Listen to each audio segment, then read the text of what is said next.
Okay, hey guys, welcome to the live again. Obviously, as you guys know, that there was information that came out today about the, searches that are going to be upcoming in the Jack and Lily case and stuff like that. So we're going to get right into this. Okay, so we're going to be talking about some facts and some truth that will be coming out, and you guys know it will, of course, hit the news because obviously, it was out there that we showed this morning. Hey, Nova Nana, Ryan Hunt, and all that. But you know what? We're gonna get into it again about cadaver dogs and information regarding, um, well, like I said, the upcoming event. So, Charmaine, Kent, welcome again. Hi, Yeah. can you hear me? Look at my avatar. Oh, I see your avatar. Nice, nice. Um, Good and job. just quickly, Lola, the link is in the description, like up top to the pinned comment. If you want to renew your membership, just click on that link that's to the pinned comment up top there. But anyways, so let's get into this. Charmaine, we'll start with you, if you don't mind, because I know that you're in a rush Mm. to that you have to go pick up Ian soon. Yeah, whenever he beckons, I have to go. Yes. So what do you want me to what do you want? So I don't know Well, how to. well, I was gonna say, so we were given information that we know is you guys are gonna hear soon enough, regardless, anyway, about you know, what was coming out or what was talked about and stuff like that. So we're just gonna talk about that. Okay, so we've all seen the post this morning and rumors that they're finally bringing in human remains detection dogs. Um, And since those posts have come out, I had confirmation that they are indeed bringing in cadaver dogs. Mm, One is coming from Innisfail, Alberta, and the other is coming from the Lower Mainland in BC. mhm, Speculation all along has been that the East Coast had one cadaver dog who was not available for uh, whatever reason. The dog was sick or something, but I can confirm that that is accurate for medical reasons. I don't know if it was the handler or if there was an issue with the dog, but the dog is currently in PEI and is not able to participate in the upcoming, over the next number of days, search for Jack and Lily. So it's pretty exciting to have that confirmation that they are indeed bringing the cadaver dogs in now. Um, it's great news. It's great news. absolutely. Absolutely. Okay. And what else do we have the confirmation on? That um Well, from the information that we've been told, right? Like I said, it's going to come out regardless in the news and stuff like that. So, um, so I can tell you, like, it sounds to me as though they plan on searching the woods, mostly. What woods? I can't say for sure. Um and um that this is basically where they're at in the investigation. That's why now. Um Nobody is going to comment specifically on where the investigation is or what, if this search was prompted by tips or anything like that. Nobody in the investigation is going to comment on that, obviously. But I did get the sense that they were led to certain areas of interest where the dogs will be focused, and with no indication where those areas might be. But which that's, they put out, yeah. yeah. So we will, I mean, it's not going to be, they're not doing anything quietly. They're not trying to be secretive about this. They're People are going to see them where they're going to be. We're going to find out where their focus is, and I think we'll be able to piece a lot of things together at that point. Again, it was reiterated that nothing is off the table in this investigation. And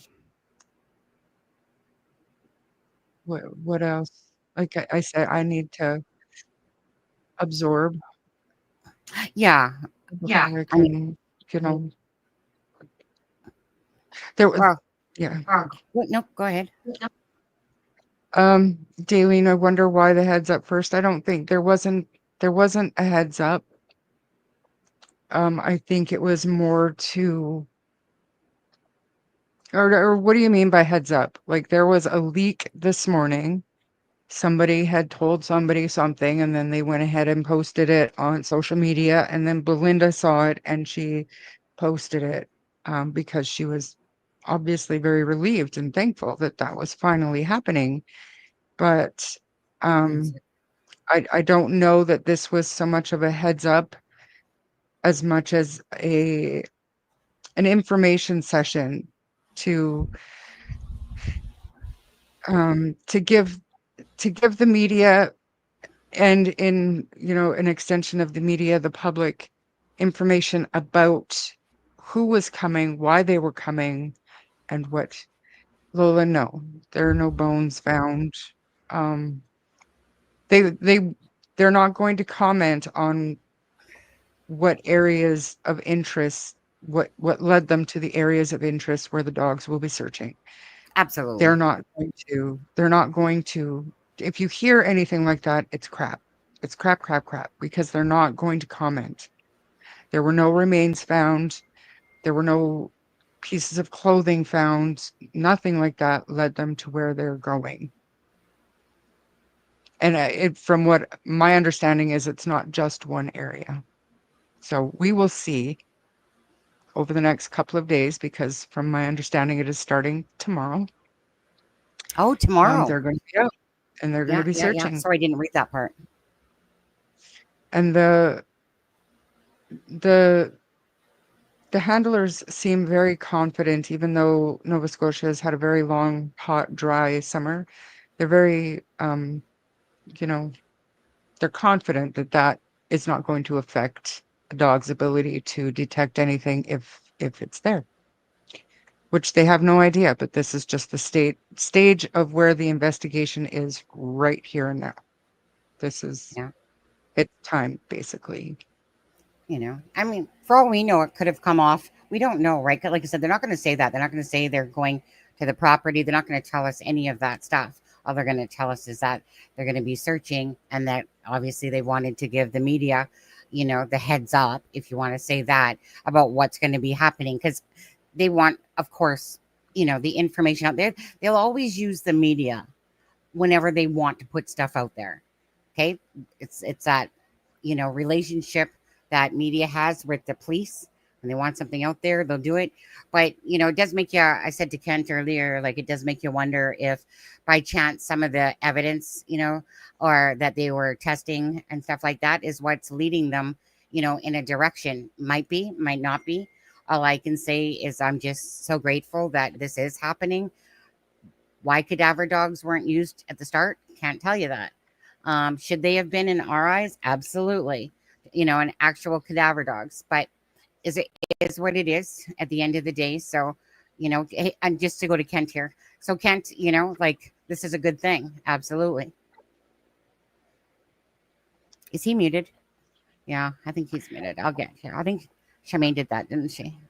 Meanie. Yeah, she's trying to keep me quiet. Yeah. I would say yes, most definitely. It's very much movement forward, and I would have my own speculation as to what we learned. That the reason why it is now that they might have wanted to have been here sooner. But as we learned, the dog on the East Coast is in PEI, and either the dog or the handler isn't available for whatever reason that is. And it should also show everybody that's been out there talking for 5 months saying that the RCMP aren't doing this because of cost or whatever. Well, the dogs are coming from Alberta and lower mainland BC. you can't get any further away within Canada's jurisdiction for them to be coming from that far away. So, Can I just break in really quickly to Mama Angie? Nobody leaked anything. Yeah, it wasn't The leaked. RCMP just had a Teams meeting with media, and Yeah. the information is coming from that Teams meeting. Nothing has been leaked. And no, they did not give a specific day, but they alluded to over the next number of days. So, yeah. you can take that as you will. So, I'm not here to, out anybody or say anybody is leaking information to me, because they're not. But the RCMP put this information out to the media to release to the public. So, yeah, no, I think Sonny said it was leaked this No, morning. I didn't use The that word fact. leaked. I didn't use the word leaked. Yeah, I think you Charmaine did. just said leaked about 10 minutes ago. She used No, the word but leaked. you said it when you talked about that somebody leaked it out this morning and Belinda seen it and then it got scrolling from there. I So don't that's use, how you did use the word leak when you said that. prove to me that I used the word leaked then, because Go I don't back and usually watch the use that word. recording of your Well, own video. No, I would never use the word leak because this wasn't a leaked thing. Maybe if No, I it did, was a statement put out this morning to inform media that if they wanted to know the situation around what they're calling human remains tracking dogs or scent dogs, then here's the press conference that you're going to be. And then the media goes to that press conference and they'll be writing stories. And at 5 and 6 o'clock on the news, and I think Nova stated that she heard it on the local radio station at 4 o'clock. Go ahead. So, like, it's nobody's leaking anything here. It's information that is being put out, but that's the way that they put it out. Is they called a press conference for press teams this morning, and if you wanted to hear what they had to say, so the big question that I think that and what this is going to solve is within the investigation. This is my own speculation. If they come in and the dogs alert on a scent, okay, then the question starts getting asked, where the hell are the kids? If they come in and they don't scent on the grounds, then they say, okay, now where are we going to look? So we're still looking for missing kids. It's just which path are they going to be taken after the dogs are here?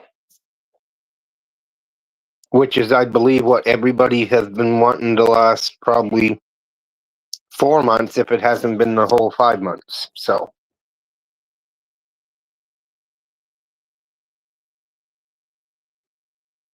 Just give me a sec. Keep talking, Charmaine and Kent, if you don't mind. no, hi, Travis. There is no press conference. I suspect that mainstream media will be covering this story today, soon. But I can't see them being a press conference unless they find something. And just to be clear, there's no guarantee that they're going to find something because we have no idea what happened. There's very few things that we can be ironclad 1,000% sure of in this case, and none of those include what happened to the kids or where they might be. Be in Florida? No, I didn't state that they bring in human scent remain trained dogs. I was going by what the RCMP Canadian website says, that all their dogs have human remain scent training, and we know that there was two. We know that there was two canine units part of the team from the start, but this is different. This is specialty human remain scent dogs, cadaver dogs, basically. That is what is coming.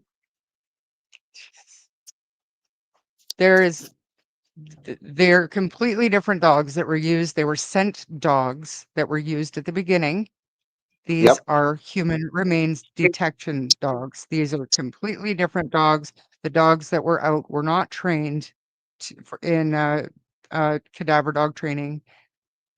They were simply scent dogs. But These what I'm are, saying is that their website says that they all have some training. oh, well, So today it was a little that's different. where we made the statements. Yeah. Where these are specialty dogs. This is all they do. Just to clarify, Sassy Cat, I went back to my live and I can easily type in the word leak. I don't use that word unless I'm going to use it, by the way. So it pisses me off when somebody accuses me of saying something because I never used the word leaked. I went back. I can easily do an F1 and find any word that's the word leak was not said. So take it back, Kent. Wasn't said. It was said about 15 minutes ago when Charmaine used the word leaked. And then she said, and nothing was leaked. So she used Okay. that word about I 15 minutes don't ago. think Sassy's talking about you anyway. So Oh, you should be easy on her. I think she's referring to that I said that cadaver dogs were used. okay. I just want to clarify because we don't want to put out anything about that something was leaked because this information wasn't leaked.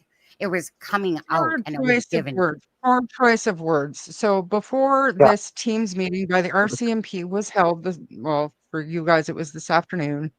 There were posts that weren't released by the RCMP about cadaver dogs coming in. That was not released. So maybe my bad, my poor choice of words but the information did come from the media who From the media. told somebody who posted it. So I don't know what else you'd call it. I don't think there's any, um, I don't mean any malice when I say it was leaked. I mean, the information came out how it came out. It is what it is. But it was before the RCMP put it out to the media. So I Yeah. mean, Yeah, what would bottom you line, who call it? cares? But I mean, thing So is that regardless, I don't pay attention to Facebook. People had sent me the fact that Belinda had put it up there. Obviously, you know, Belinda obviously would have gotten it too. Okay, so bottom line is, big deal. It wasn't a leak. It was just simply information that was coming out and that was sent. No big deal. So just like the information giving you now, again, you know, it will be coming out. And actually, you guys, there is an article. I've seen that that it is coming out. Now, Charmaine, I know you're gonna have to get going really quick. And hey everybody, hey Travis. I know you're gonna have to be going really soon because of Ian and stuff like that. So I know that I haven't had time because I was trying to set up the live while you were, you know, reading what you were told and stuff like that. So was there anything else that you wanted to bring up with the whole stuff that they were talking about? not at Like, was this there point. anything To else? be honest with you, with the and I mean I know how you feel, Sunny, but the way that YouTube is looked at, I would prefer to have the information come out by mainstream media and It has. then I will talk about what I saw Oops, and not what I that heard. one. You know, 1 second. I have Okay, absolutely well, no problem you guys are doing getting me that. show that. Ken, there's a lot of noise coming through you. Yeah, I know. I got the news on to see if they're going to highlight it at 6 o'clock and Oh, let you know. So just put me okay. on mute. Okay, Sherman, can you mute him, please, for a sec? I'm just trying to bring up. Okay, so we'll bring up the article here. Um, yeah. Okay, I get. I'll mute you. I did. Okay. I know it wasn't. Okay, so you guys, we'll make this bigger so you guys can see that. But let's see here. So RCMP say cadaver dogs will be deployed. Search for missing children, Nova Scotia children. Okay.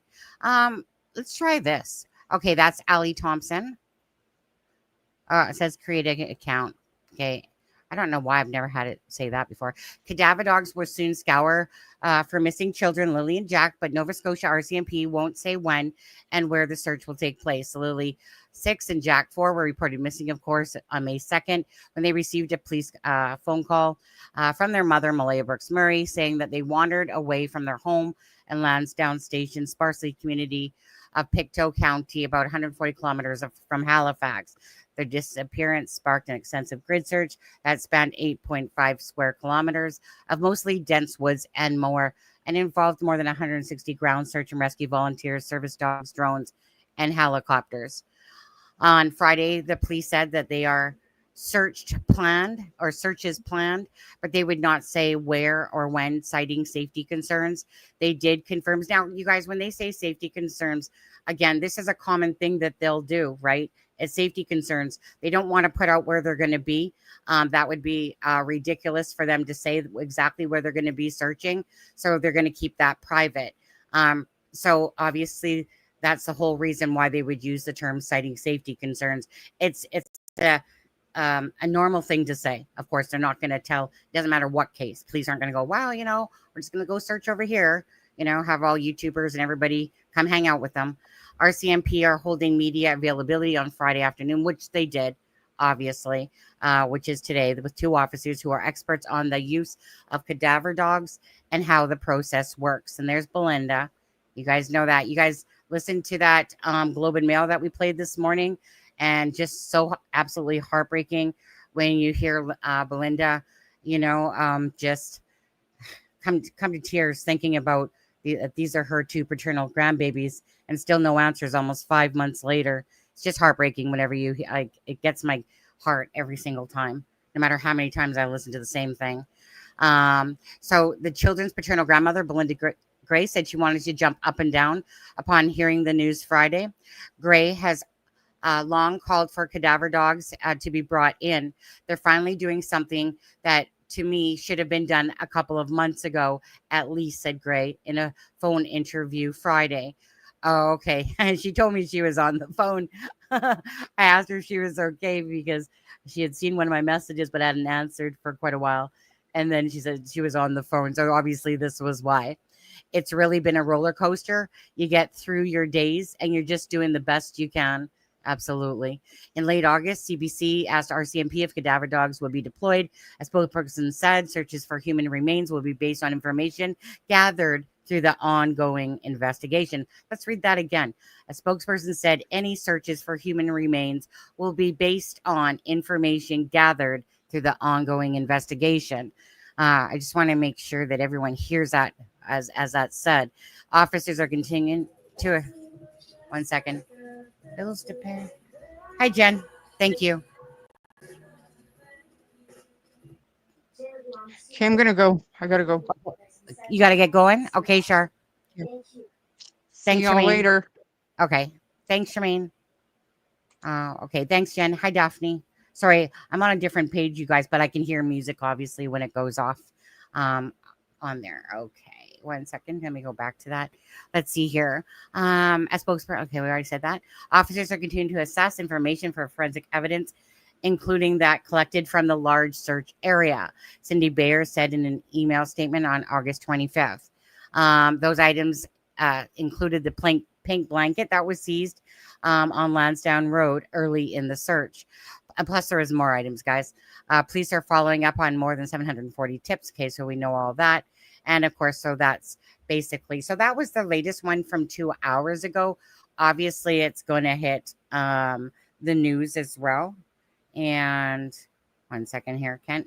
Hey there. There, go ahead. Go ahead, Kent. I unmuted you now. Yeah, well, too late now. The headlines are over. Anyways, I wanted to play you the voice clip leading the news. So on CTV News at 6 o'clock, CBC Global, they'll all be leading with the fact that RCMP are bringing in cadaver dogs and that they don't know when the search would be commencing. But Bruce Frisco for CTV will have it at the lead of the 6 o'clock news. So. Travis, 1 second. I don't understand your comment at all. If they found something on the blanket, I wouldn't think they would need dogs. I don't understand that, to be honest. I know. So Travis, you guys, is a lawyer out of Texas. He's a friend of the channel, but it doesn't make sense to me because obviously you would need dogs to find bodies. So What is, Well, I I don't think it's what he's saying is if they have the evidence from the blanket, but we don't know if they have the blanket forensics back yet. we We don't don't, know that. right? But I mean, in my head, I figure that they do, but they might not. But still, bottom line is, they keep telling you that. I mean, bottom line is dogs, right? They're trying to find bodies, not them hidden in a house somewhere. But Well, they're trying to figure out which way did the investigation have to go. Should it be sorry, going and looking wherever for bodies, or is there no scent of remains, and therefore the investigation turns around again? It's yeah, the same as the blanket. no, The blanket, what they were going to find on the blanket was either there was an unknown DNA source, or it was all family. um, So you're gonna, but so you're trying to say that somehow they're gonna twist it back, in a sense, to the children are hidden somewhere by this. Is that what you're trying to no, say? if the dogs come in and don't pick up any scent Mm-hmm. of death, that Right. means, in Well, my mind, that on the property or the surrounding property, then that means to me when they left the property that they were alive, but that doesn't mean that they're alive now, and it means that they got a whole wider search area, well, that's just it. They have a right? whole wider search area. Because Absolutely. then you're not looking for someone just wandering in the woods, or being taken into the woods and disposed of immediately around the property. Um, that could be anywheres in over. Well, let's say, what do we know? We know they could have had up to 12 hours, right? Yeah. You With the know, I mean, timeline of last known, well, really 24 hours, almost 18 mhm. from the last known proof of life to when they were reported missing. You know, I have to say this, okay? Again, as a YouTube creator that follows the true crime and the missing and the murdered, Kate, to sit there and think that to rule out remains and stuff like that, absolutely not, okay? Because they believe that the children are dead, and they're trying to find out where they are buried, where they are in the vicinity of woods, water, whatever. They've already said, that they've searched the surrounding areas and stuff like that. But we're at a point of the 5 month mark almost, guys, right? Again, we don't know what they have.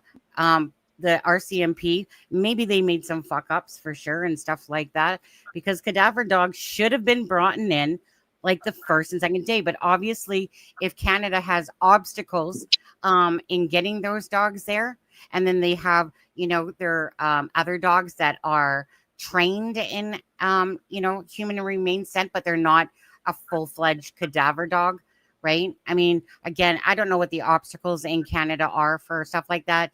Like I said, a case like this, instantly, cadaver dogs are brought in the United States cases all day long.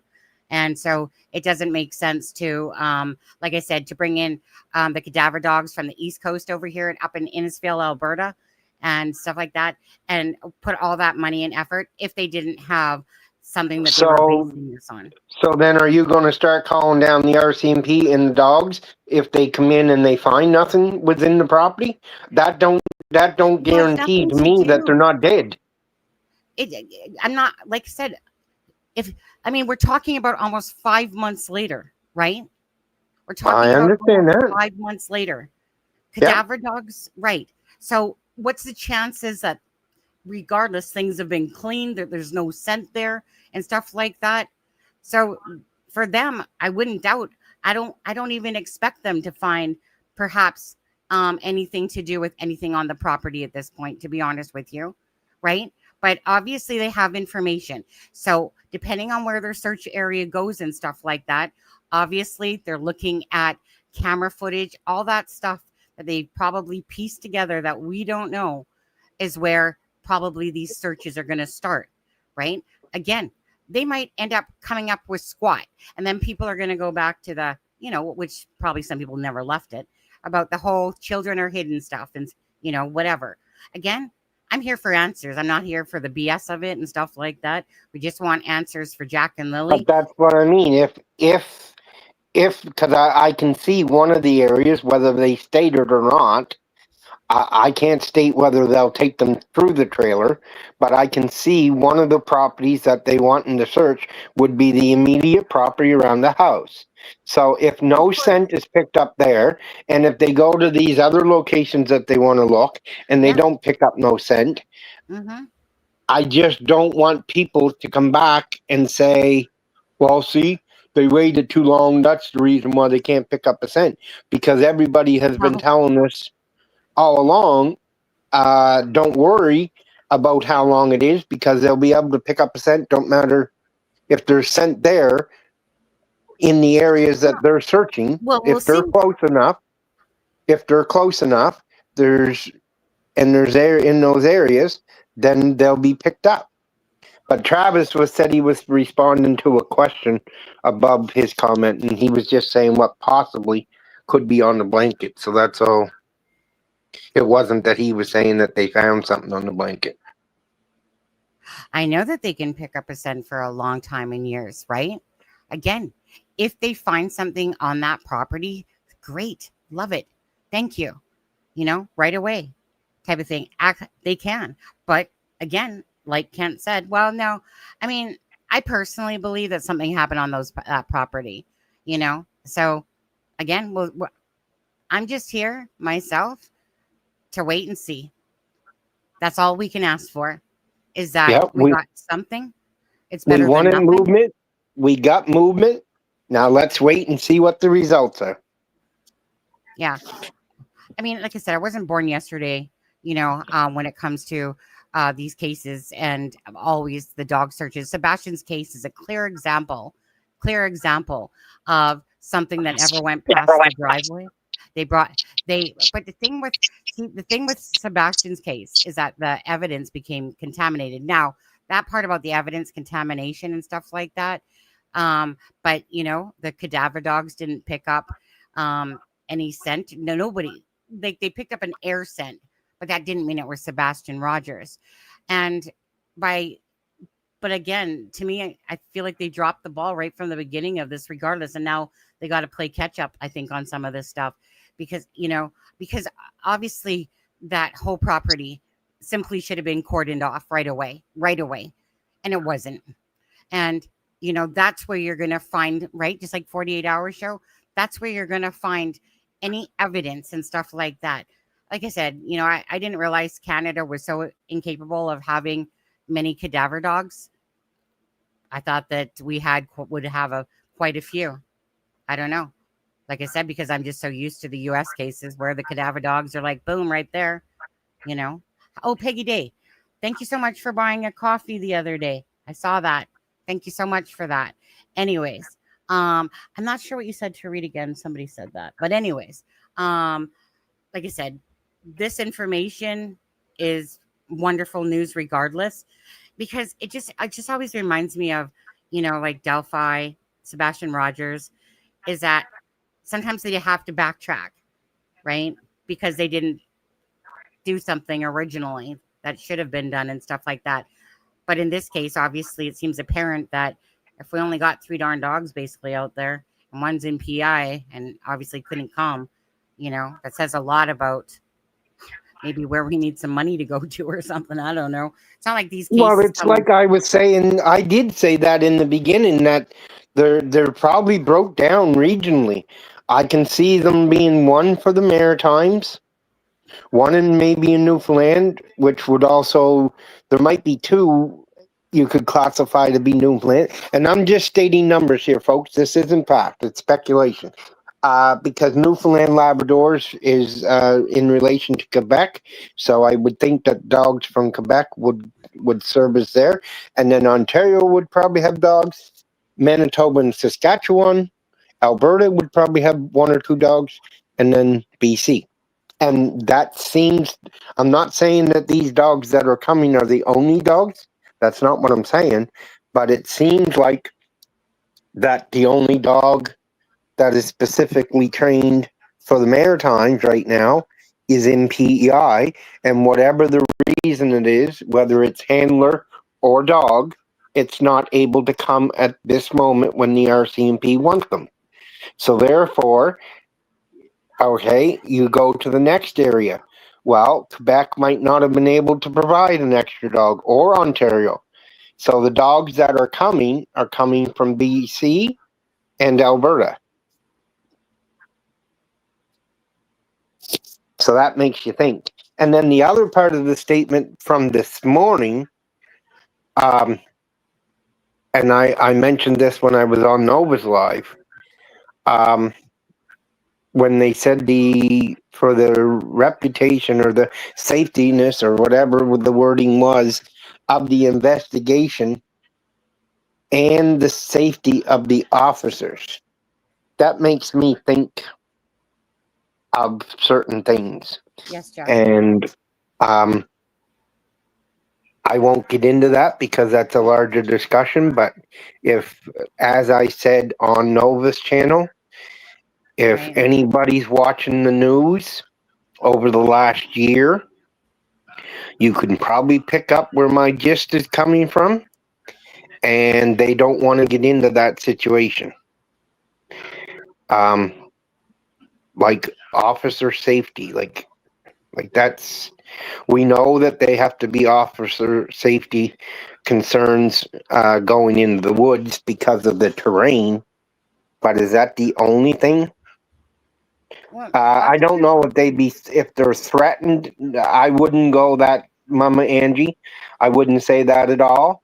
But I'm just saying they don't want to get to a situation like other situations that we have in Nova Scotia right now. If you're watching the news, you can see several stories about several instances involving investigations that I can see these officers in this case not wanting to get into that situation. They don't want it to go there.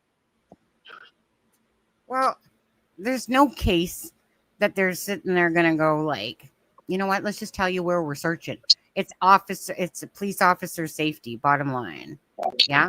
Yeah, no, but that's not what I'm getting. I'm not talking about the searching because Oh, that what were you meaning? Sorry. No, I won't go any further in the public. People can detect, and if they watch the news, they'll pick it up, or eventually it may come to that. But we all know what happened 2 days ago in Pennsylvania, just for serving a police warrant or for a warrant, serving a warrant. They did that. They released that. That was the reasoning behind the shooting. And they were there to serve a police warrant or search warrant, and unfortunately 3 of them didn't go home. Mm-hmm. So with what I'm saying is, with other situations that have been reported on the news happening right now in Nova Scotia, they do not want this case to get into that battle. So Travis says a well-trained, certified cadaver dog can locate body underwater. Yes, they can. They can go down about 30 feet. They can detect bones buried over 100 years. They cannot detect typically that a body was in a location months prior. It's exactly what we're talking about, or what I was saying at the start about, that if it was like, let's say that the children were dead there, right? So I think, Travis, what you're saying is right. They can detect bones buried over 100 years. Like, so if actually is that what you're saying, Travis? Yeah, can't confuse my brain too. Don't worry about it. well, like I say, you should be, if you watch the news. I don't. In Nova Scotia, I know you don't, but I'm not saying it anymore. I didn't say it on one channel, and I wouldn't say it on that channel because I'm not saying that's a definite case. But when they mentioned officer safety, that's what came to my mind, and they don't want it to go there. There's situations in our past that that could relate to. Or, so are you overthinking this a lot or something? That it is more than what it is, because it's simply the fact that they're not going to put out the information for officer safety because they don't want people interfering with their searches and stuff like that. And Yeah, I right, so totally understand that, but I'm saying there's issues in Nova Scotia. Being a right, Nova Scotian, that if anybody in Nova Scotia is watching the news, they know that there's some stuff going on right now, and I can see them not wanting this investigation to go there. That's what when they said officer safety, that's one thing that popped into my mind. okay, so And that's why I'm saying I'm not going any further with it. It's my mind. It'll be mine until it's proven to be part of the case. If it doesn't get proven to be part of the case, then it never comes up again. That's all I'm saying. that's all he's saying. You fucking- um, Travis said, "Sonny, one day you'll spell it right, Sonny. Hopefully you probably talk to text. That's what I'm saying. It's better than like the Madeline McCann case. Hey, just to ask you, Ken, because most people, this is the Madeline McCann case is a huge case. Have you guys in Canada really heard much about the Madeline McCann case? You know about that? I have, because of my involvement in Jack and Lily and getting Okay. involved with you, but Okay. and I've when it happened and it was reported on the news, I remember the name, but as far as everybody in Canada, no, or even province of Nova Scotia, no, I'd say we heard about it back when it happened, but not the stuff that's going on now. That's being covered by YouTube, and that's the same as this case. Like, this case isn't being covered by the news every day, because if they were covering something every day, they'd be repeating themselves, and that's not what they do.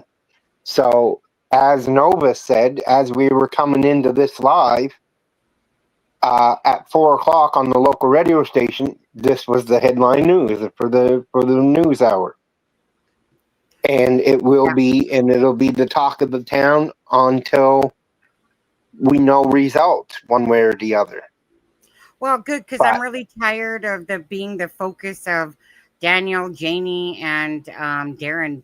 You know. Yeah, no, this will take over. They won't be talking about family no more. Everybody will, for the next month or month and a half or however long it takes us to hear the results from this movement of the case. Yeah. This is what will be talked about on mainstream news and online. Maybe they should focus on Jack and Lily focus instead of keep saying that they're hidden by Malaya's side of the family, and just focus on the awareness of Jack and Lily instead of, like I said, those documents. You know, I mean, they were sitting there. The documents are old news now. Like, let's stay up to date. Yeah. Let's not even bring them up no more. Exactly. They were a month old when we got them. Month and a half old when, excuse me. Yeah. They were a month and a half old when we got them, and they're going to be 3.5 months old in a few days. Well, exactly. And again, you know, so like I said, to me, yeah, absolutely can't agree. Right, the information that's coming out, like this is the new development. Yes, and well, Sonny, I'll ask you this question too, but Jess has brought it up, and she says, "Better not take a month." Why not? Why not? Yeah. If it takes a month to get it correct, isn't that what we want? Whether it's 2 days, a month, a week. I know I'm as much as anybody else. Yeah. That what we want. I want to know now, but yeah, if we can continue to see the movement of the case, yeah, like before today, if you go back 24 hours as we were live last night, what was everybody talking about? They were talking about Janie's voice clips and documents and whatever. Mm-hmm. Well, that's old news today. And it was getting to be old news to try to listen to it like on any other channel. Like, it just seemed like the only channels that were continuing to cover it, I think, in an efficient and a proper way, was Sunny, and I could say probably Michelle After Dark. And now I don't like all of her videos, but the last couple of videos of Daphne's. But Daphne, you didn't hear that. that's just my personal preference. That doesn't mean that anybody else doesn't like those three creators or other creators and what they're doing. But my personal opinion, those, like, I can't watch a full episode of Justin or Dolly or any of them now. Well, they don't do a full episode just on Jack and Lily anyway. But I found it that they were just repeating the same information and trying to do it in a different terminology, if anything. Yeah. And I mean, I know that the dogs, you guys, those scent dogs, human remains, whatever, detection dogs, whatever, the ones that are trained kind of like for multiple things, those are for the search RCMP teams. I think that that's like, I don't know how honestly Canada works when it comes to who can train these dogs. Like there has to be some sort of obviously legislation or something with about that. But I think that United States is definitely different than Canada on this. You know, I mean, the United States has a great EquiSearch. They are an amazing team and stuff like that. Whenever I, with this case, I can't help but, know that some of these cases, well, I mean, I can't, at the end of the day, right? I mean, United States and Canada are two different things, really, when it comes to, information and stuff like that. But because we cover so many, or like, because I should say because in this case, Kent obviously came in because of this case being in Canada, and that's how that evolved. But in the United States, I can't help but always think in Canada about all these great teams that are out there that are divers, searchers, the Equifax and stuff like that have covered such huge cases. Charmaine's the one that has mostly covered true crime in Canada. We did a few cases. We were trying to do a Canada Saturday type of thing, and we did a few cases like the Pictou farm, which is about 20 minutes from me. And stuff like that. But Charmaine's the one that has more knowledge for sure when it comes to Canadian cases, because that's what she was doing on her podcast and stuff like that. So when it comes to stuff like that, like I said, I learn kind of like you guys learn on certain things, right?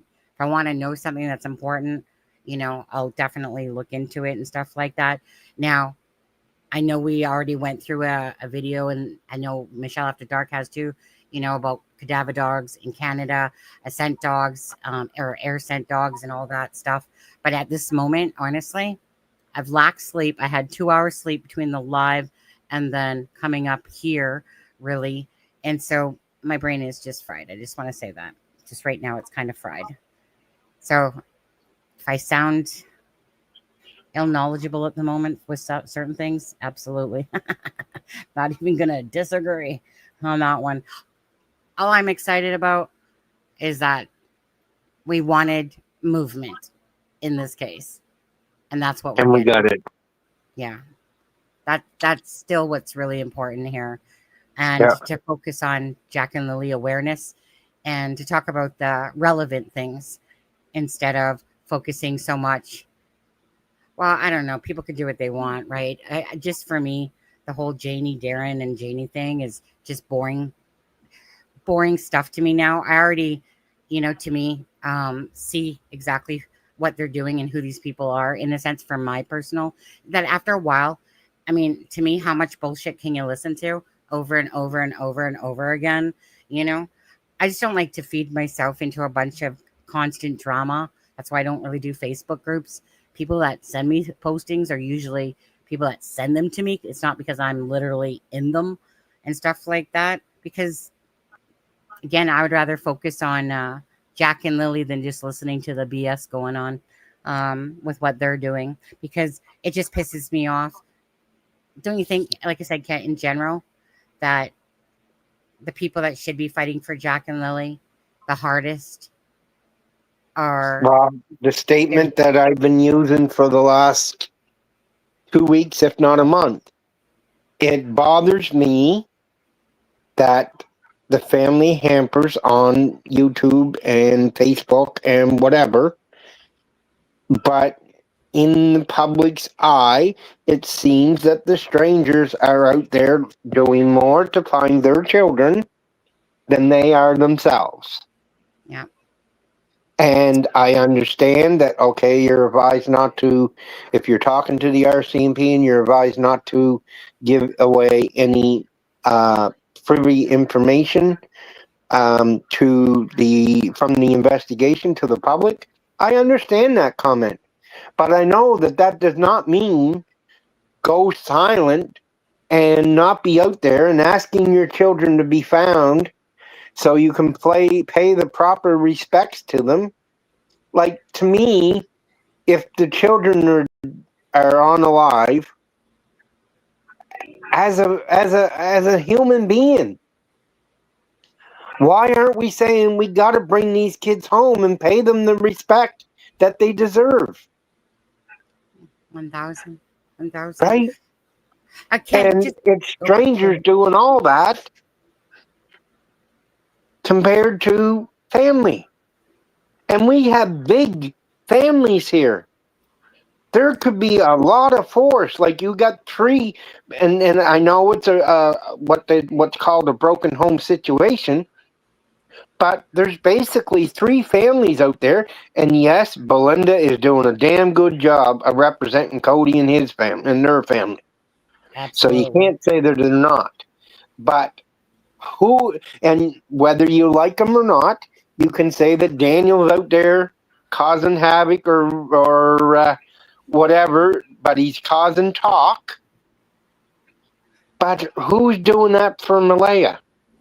If Malaya is in a situation that, because they're her kids, that she can't do that, who's the family member that we can point to that's out there fighting on her behalf?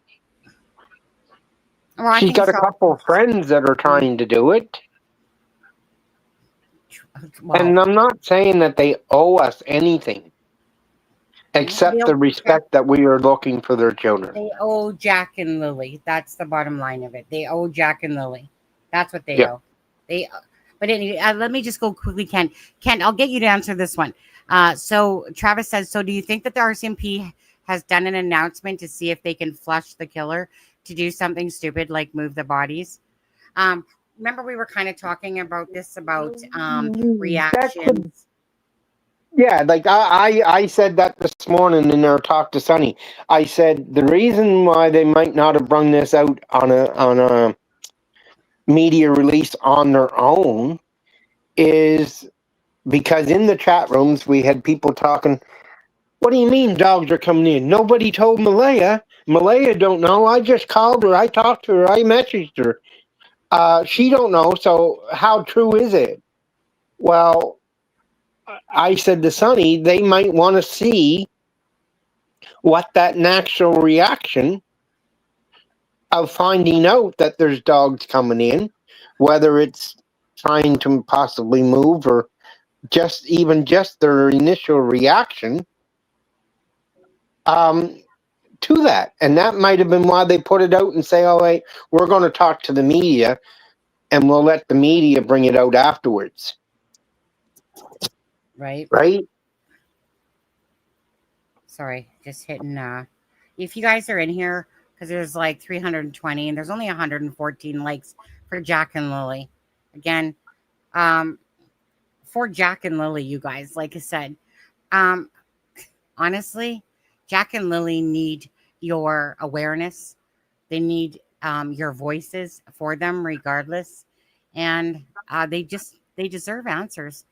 I can't. You guys know how I feel about this. It's just, Belinda, listening to her when, again, when we played that new episode from the Globe and Mail on Decibel, like I said, it gets my heart every single time but that's natural tears. Those are natural emotions. you know, and I really feel so badly um, for Belinda, for family members um, that really truly want answers. But come on, like I said, be the voices for Jack and Lily. But you know what? Belinda, at the end of the day, knows in her heart of hearts that she's a warrior. I know she's a warrior that's sitting here constantly. Imagine actually being the person involved in this case and being a family member and then have to wake up for almost 5 months now and not have no answers to these beautiful children because that's exactly what they are. They are beautiful children. Let me just take down this because, right, it's the most heartbreaking thing to look at their faces and just know that it's a real piss off is what I'm going to say. Um, that these children just they didn't just up and vanish, you know. Someone or some people know something about exactly what happened to these beautiful children. And I just don't think that the outcome is going to be a good outcome. Hence, dogs and stuff like that. Just don't. Sorry, guys. Um, Not because don't want that to happen. It just to me is still not realistic. Sammy K, thanks so much for the super sticker. Appreciate that. Um, I don't know. Right now, I'm not gonna lie. Again, Kent, my brain is fried right now. You guys. So I did a live really early this morning, but I hadn't gone to sleep. I slept for maybe about 2 hours, and then I woke up at like 12:45, and then I was waiting for 2 o'clock to come so that I could listen to the decibel, and I like to usually do things with you guys at the same time, but I couldn't resist. I wanted to listen to it and stuff like that. Obviously you guys know that Haley, the stepsister, so let's get that right. Can I read the last bit of the article, Jess? Um, that was a new clip, right? That Lindsay had spoken with Haley there and was talking about how Daniel acted about the pink blanket and stuff like that. But, so it's like a lot of not new information, but, it was just another thing to keep the awareness, another episode, a little bit more information. Like I said, you guys never heard that Haley clip up until this. And, um, you know, does she wanted me to read? Are you wanting me to read like the article here, the last bit She of the wanted me to read the last bit once again. She said, which Sonny, can you read that last little bit once again? like this part here, this part here. I mean, it's not a very long article. At this point. Okay, I'll just start from here. On Friday, police said that there are searches planned, but they would not say where and when, citing safety concerns. They did confirm that the searches will not happen this weekend. RCMP are holding a media. Okay, that's what they had this afternoon with the two officers. The children's paternal grandmother, Belinda Gray, said she wanted to jump up and down upon hearing the news Friday. Gray has long called for cadaver dogs that to be brought in. They're finally doing something that to me should have been done a couple months ago, at least, said Gray in a phone interview Friday. It's been a roller coaster, yet get through your day. You get through your days and you just do the best you can. In late August, CBC and RCMP, if cadaver dogs would. So in late August, CBC and RCMP, if cadaver, why does that sentence not make sense? If cadaver dogs would be deployed. A spokesperson said searches for human remains will be based on information gathered through the ongoing investigation. Okay. Officers are continuing to assess. See, that's an important line to me, Kent, about that. A spokesperson said any searches for human remains will be based on information gathered through the ongoing investigation. That line truly That stands goes out. back to what Travis was talking about. Yep. Did forensics come back on something? as in the pink blanket, as I Oh, stated before, hold on. that if Did I not say that? Am I like did I already not say that though? Like, what do you mean I Travis stated it? Sonny stated that too. I I said don't know if you I don't know if you read that. You like we were reading through that, but did you read that? And that might have been where the person brought up the question, and then Travis was trying to answer it and saying the same thing that I was just going to say, and maybe the forensic from the pink blanket is back, and maybe there was no one's other DNA on it except for family. So then that's going to bring them right back to the yeah, home point, yeah, rather than looking like if there would have been an unknown DNA, that would have led them to possible abduction or the other scenarios, right? With the yeah. unknown DNA. But if it's all DNA from Mm-hmm. family, the three kids and the three people that were on the property, well, then that's going to zero them in. And the next step to that would be bringing in Cadaver the dogs. human Or, remain dogs, yeah. right? So if you want to read Right. between the lines and say that, and that's what they stated, is that information is leading us here, then Now what don't. was it that led them there? Was Well, it the that's just blanket it. or was it something else, right? We Well, don't know that. don't forget there was more than just the blanket that was tested. Yeah, there was other Right. items, right? So Yeah, well, I'm sure it's to do with the water bottle, the shirts, and all that stuff as well. You know, the stuff that Daniel denied. That was even theirs or Jack and Lily's blanket, or sorry, Lily's blanket. So you know what? Again, I'm just grateful that there's movement, and that we're hopefully going to be talking about something more than just Daniel, Janie, and that again, I just find it so absolutely disgusting that they're using platforms to justify, you know, it's like the egos and their self preservation to make us believe all this stuff. Like honestly, I like just again, if you're truly invested in Jack and Lily, you're gonna join instead of always sitting there trying to take away from what was it from sorry the uh donation thing or whatever from anything fundraiser. fundraiser, thank you, that's what I was looking for. But anyways, you know, when people are trying to always take away from things, you have to ask yourself why is Malaya Brooks side of the family trying to take away from the fundraisers? Why are they getting involved, you know, with things to do with money and stuff like that, you know? And why is it that, like I said, Janie, Darren, and Daniel I'll keep wanting to talk about themselves and justifying, they're just trying to prove to us that they're being truthful and stuff like that. That's their focus. Their focus isn't coming on these platforms to sit there and go, you know what, you know, thank you guys for everything you're doing. Instead it's like, shut the fuck up, you guys are stupid people and stuff like that. And it just shows I'm going to you call the Mounties on you. I'm gonna call the Mounties on you, Sonny. I'm gonna have your channel banned. Like it's ridiculous, these people. And it's just like, you know, like I said, focus on Jack and Lily. And so that's why I just find that absolutely, in my opinion, disgusting what I'm watching these people do. That literally are people besides Darren, okay? Janie and Daniel. Again, the kids disappeared from the property that you guys all live on, right, Malaya? Right, Daniel? Right, Janie? So why are you trying to keep forcing us to try to believe your stuff instead of the focus being on Jack and Lily and trying to instead work with people? You know, it's like, let me just talk about this. I won't answer that, but I'll answer this. You know, and it's a joke. It's to me, it's an absolute joke what I've been watching in this case. And Jack and Lily, these beautiful babies. Um, oh, there's Belinda. Look at that. Look at that. Just freaking absolute heartbreak. But these children deserve the answers. That's what I care about. You know, that's all I care about is just the answers for any case.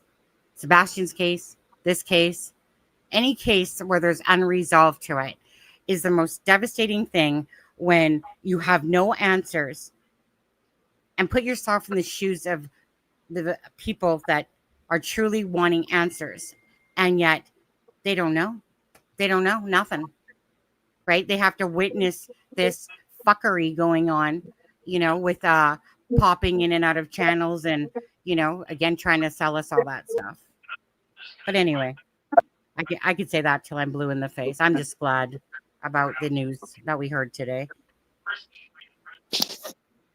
Sorry, you guys, my husband's been messaging me here too. He's like, baby, just going to IGA. It's called Fresh Street, to be honest. Hi, Jen. How are you? Jen, great point. There's no presumption. Or confirmatory. Pardon? No presumptive or confirmatory. Yeah, go ahead and finish reading that, Kent. Bodily fluids of death. The prospective tests they have are blood, saliva, urine, semen, and one more, brain failure. You forgot the last item, I take it.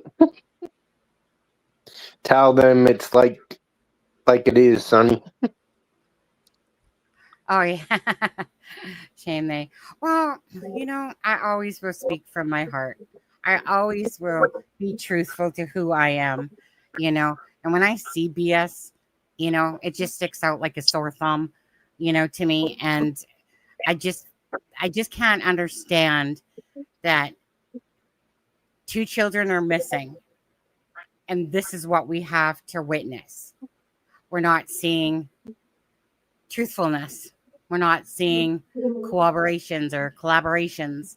What we're seeing is just what I call just, a crock of shit going on here. And so, yeah, I mean, I hope that anyone, if someone has something to do with Jack and Lily's disappearance, that I hope that they're, shitting their pants a bit here. Daniel asked for cadaver dogs. Daniel, you're getting your wish.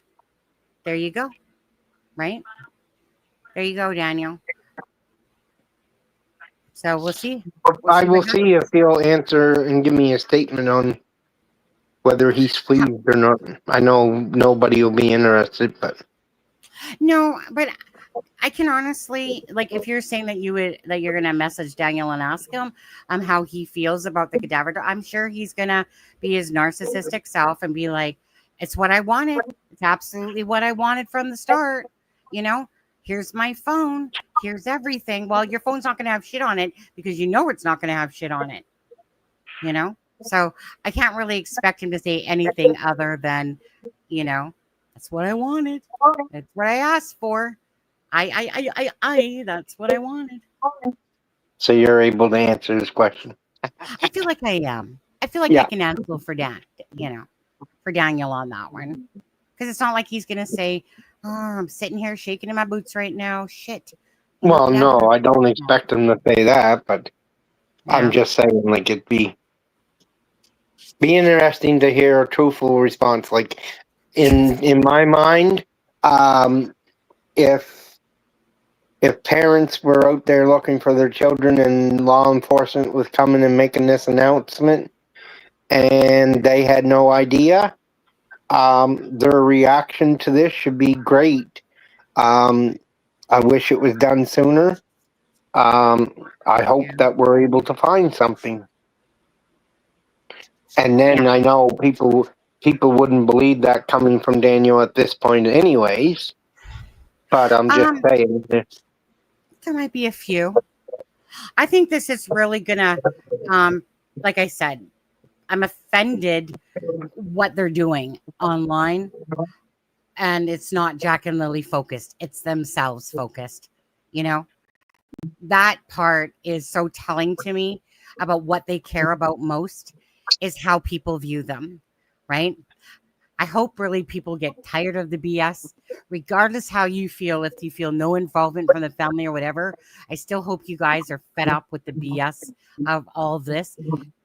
It is clear as crystal that this is not how truthful cases go, right? This is not. When you're watching family members act like they're freaking so much more worried about the perception of themselves, right? It's ridiculous. Let's just put that into perspective, eh?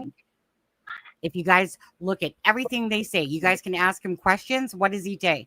Everything revolves around Malaya, family, hidden, all that stuff. All these little details that are coming out now, like freaking no chairs moved, no this moved. Again, thank you for your long post. It's just more telling of exactly, like I said, what you're trying to do, which is instead of focusing on Jack and Lily, you're just using Malaya, whatever your guys' game is, as like your sounding board of where Jack and Lily are, and you're trying to shove it down our throats. I'm not stupid enough to buy that myself. Okay, not saying you're stupid, Kent. I'm just saying I'm not stupid enough to buy that myself. No. It's just not there for me at all. And I look, but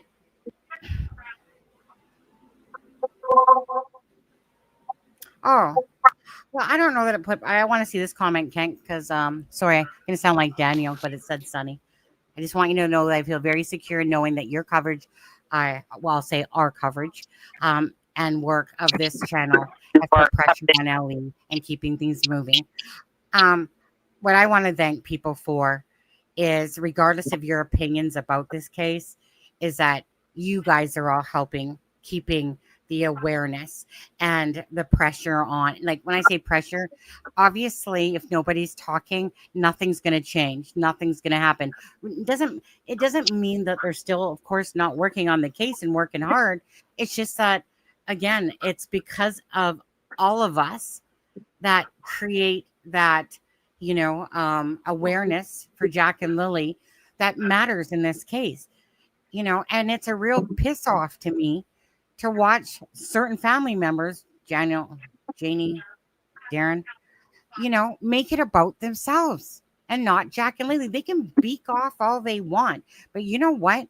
Honestly, you guys should be ashamed and embarrassed of yourselves for what you are doing.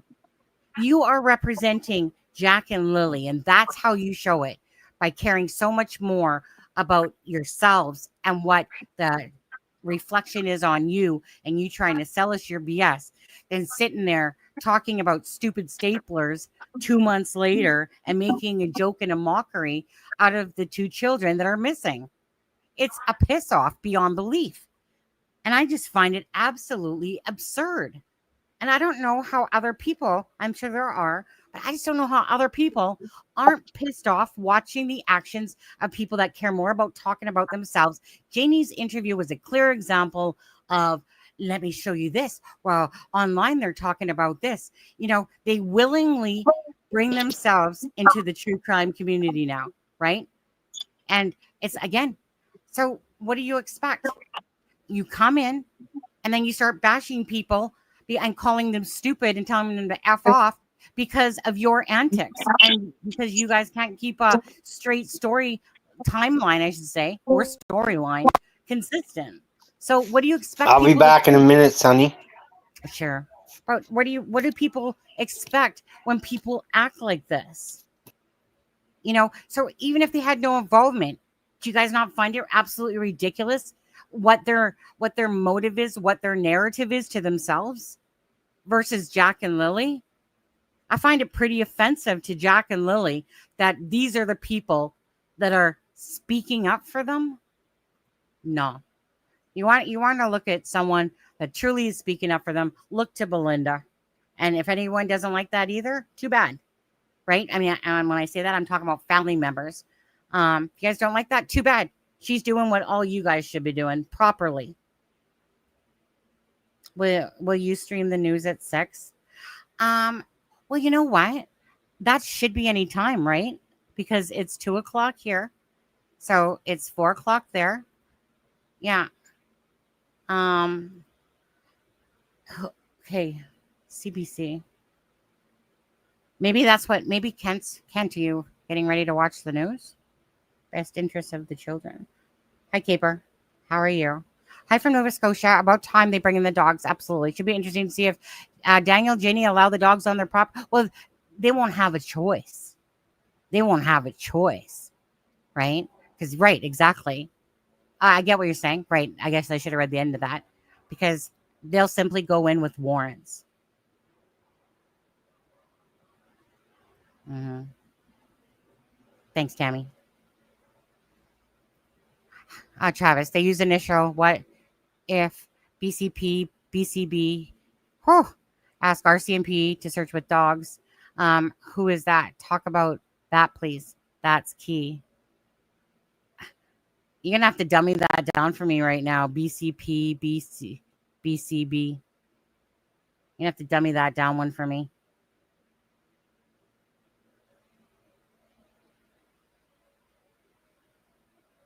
Oh. Okay. Sorry, Travis. Hold on. I'm just trying to see. Let's see here. I'm just trying to see, like, let's see here. Let me just.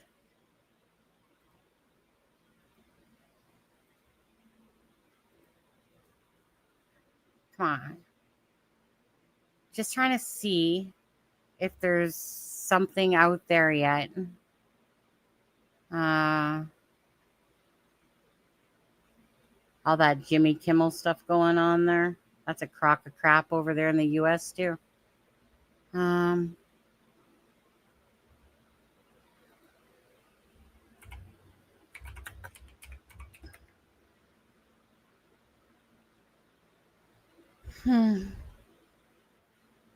Kent? Where'd Kent go? Oh, there he is. Hey, Kent.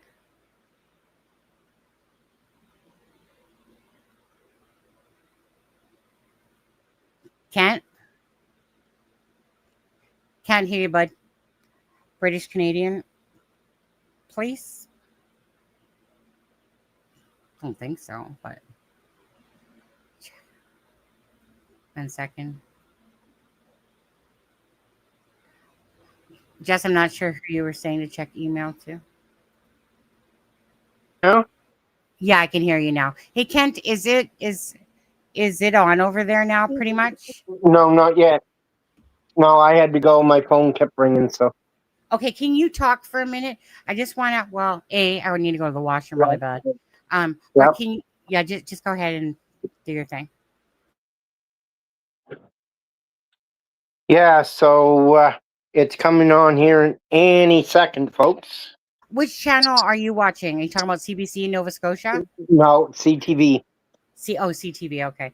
Yeah, CBC won't be on till, well, CTV Nova Scotia News is coming on now. Oh, Global News at 6 is coming on, but there. You can talk to Daniel for a minute, and you can ask him. I'm talking to gonna let them listen to the story. It's coming on. So Is it coming on right now? Yep. Can you hear that at all? No. No. From our Maritimes News Center, this is BTV News at 6. Now I can hear Can it. you make it out? Yes, now. Good evening. We begin tonight with a development in the search for the missing Sullivan children. RCMP are bringing in specialized cadaver dogs to look for the pair who have been missing from their Pictou County home in Lansdowne Station since early May. CTV late anchor Bruce Frisco has been following today's developments. He joins us in the news center. Bruce, considerable pressure now on the police to offer any information on this case, eh? Right you are, Todd. The force hosting a news conference this afternoon with widespread interest from right across the country. In fact, there are people, as you know, around the world who've been watching the case with keen interest, posting about it on social media. They're making YouTube videos. As you mentioned, 6-year-old Lily, 4-year-old Jack Sullivan reported missing May 2nd from their trailer home in Lansdowne Station, which is a very rural area. The search effort, especially in those early days, was extensive. Hundreds of volunteers and experts combed and then recombed kilometers around the family home. And you may recall police dogs were part of those searches. What's changed now is the introduction of cadaver dogs. Simply put, they are specially trained to pick up on the scent of decomposing human remains, and they're generally very successful at finding it, whether it's underground, in water, or even ashes. The success rate is quite remarkable. In Nova Scotia, back in 2017, there was a research study conducted with the medical examiner's office and the RCMP. This is kind of the building blocks of the human remains detection program for the RCMP. And when they did their study, I believe it was published in 2017, and their status for the training exercises was a 94% success rate. I think I'd be very confident if we can get our dogs in the right area, that our dogs, even if it's been a hot drop, that should be fine for us. One is, why now? What's changed? Well, police insist there's been no definitive evidence that Jack and Lily are in fact deceased, but they are obligated to explore that possibility. So that's why the dogs are being brought in now. And we should tell you, we're already seeing some reaction from family members. Paternal grandmother Belinda Gray quoted as saying she is thrilled that police are bringing in the specialized animals from out west, but adds it should have been done a few months ago. As to when they'll arrive, police will only say it is in the coming days. All right, 819 tips, 80 interviews. We'll see if this provides any answers. Thank you, Bruce, in the news center. Of course, he has our late update at 11:30. The application is... Okay, that was perfect. It came Each through loss perfectly. carries lessons that we can learn. Gotta turn it off now. I'm looking to see if the other channels got anything different.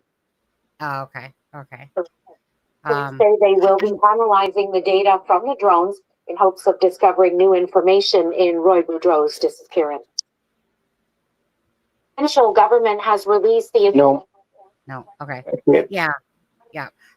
I mean, you guys will see it all splashed on the news, but thank you, Kent, for that.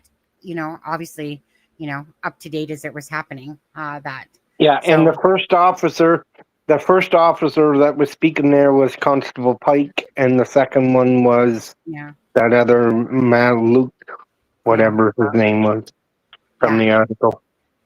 Yeah, and don't be fooled by that wordage, people, about the whole, like, you know, they're just bringing in the dogs just to, you know, make sure that they've covered the bases. Okay, word salad to you guys. Okay, that's just no different than saying we got to hold everything close to the vest. Okay. It's because there's information out there that they definitely want to check certain things. So at the end of the day, that's what we want. Investigation will lead them where they need to go. Exactly. Have faith in the RCMP. Yeah. Yeah. Although it's slow, and I agree, and I'll admit it is slow, but this is the movement that everybody has wanted, so we can't condemn them now that we've got what we wanted. Yeah. So, honestly, Daniel, I don't even know how you even come in here and speak up still. You know how I feel, right? You love me, I hate you. One of the two things that's happening there. No, actually, what I hate is I don't hate you. I hate lying. I hate. You hate the situation that we're in when we're looking for children. That's probably the nicest way of saying that. No, Charmaine, you definitely sound like you're from Texas. Yeah, but anyways, you know what? Like I said, I don't care, you know, at all. I just want answers for Jack and Lily. If there's repercussions to anyone, so be it. Let karma come and hit you in the ass 1,000 times over, you know. Other than that, it's really about the truth for Jack and Lily. It's not about these games, you know. You guys are making it about the games, Daniel, right? About yourselves, right? It's about awareness for Jack and Lily, right? And the thing is that nobody can believe anything that you say anymore. So it doesn't really matter, right? You might fool some of the people some of the time, but not all of the people all the time. You know, you haven't been truthful. Brendel, that's their terminology in Canada, I guess. That's what they call them, is human remains scent dogs. They don't refer them to being cadaver dogs. Cadaver dogs. That's an American term, as best as I can understand from these two notices that have been put out today. In Canada, they're called human remains, and I have to beg why they say human, because from what I understand with these remain dogs is they will, if there's bones buried, it don't matter. Now, some animals are harder to detect than others, But anyone that is like, you know, in medical systems, they do a lot of stuff with pigs to test Yeah. them on pigs before humans. Yeah. These remain dogs, if there's a pig buried out there, these dogs will find it. Mhm. From what I understand, I might be wrong when I state that, and if it is, if anybody knows the difference, but I don't think that these would just detect human remains. They detect the decomposition smell, so that's the bones of anything. Mm-hmm.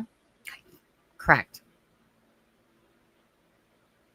But they know. I mean, they know the distinction. Obviously. No, one mission. Daniel will not be leading this search. I can guarantee you that, because Yeah. I have my doubts if they'll even know, except for when they're actually on the immediate property around the trailer. Yeah. Wow. The outlying areas or areas further away from the home, they might not even know that the dogs have been there or not. They're not telling anybody that.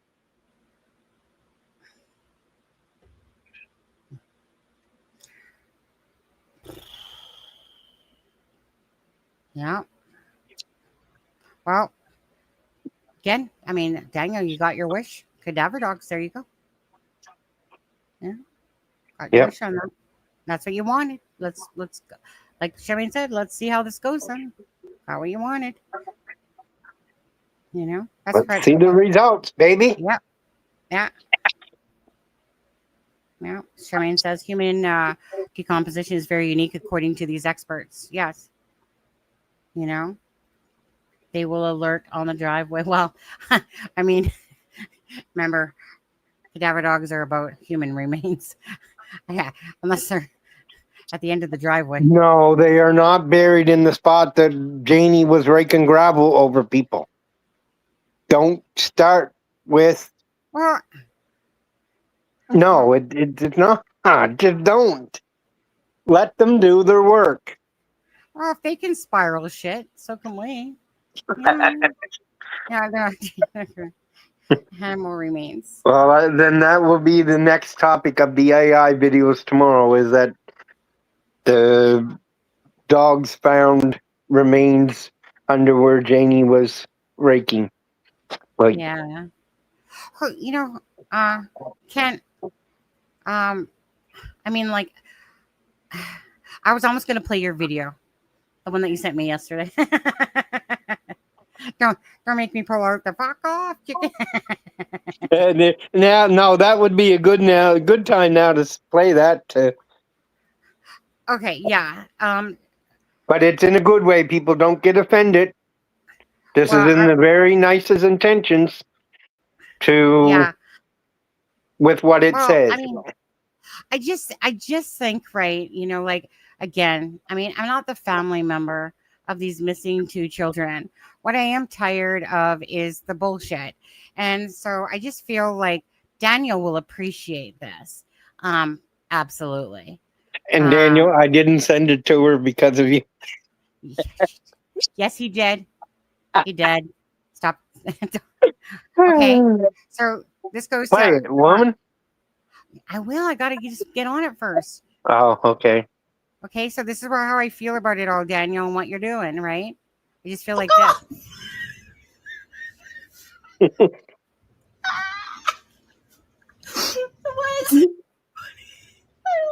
Why is that so funny?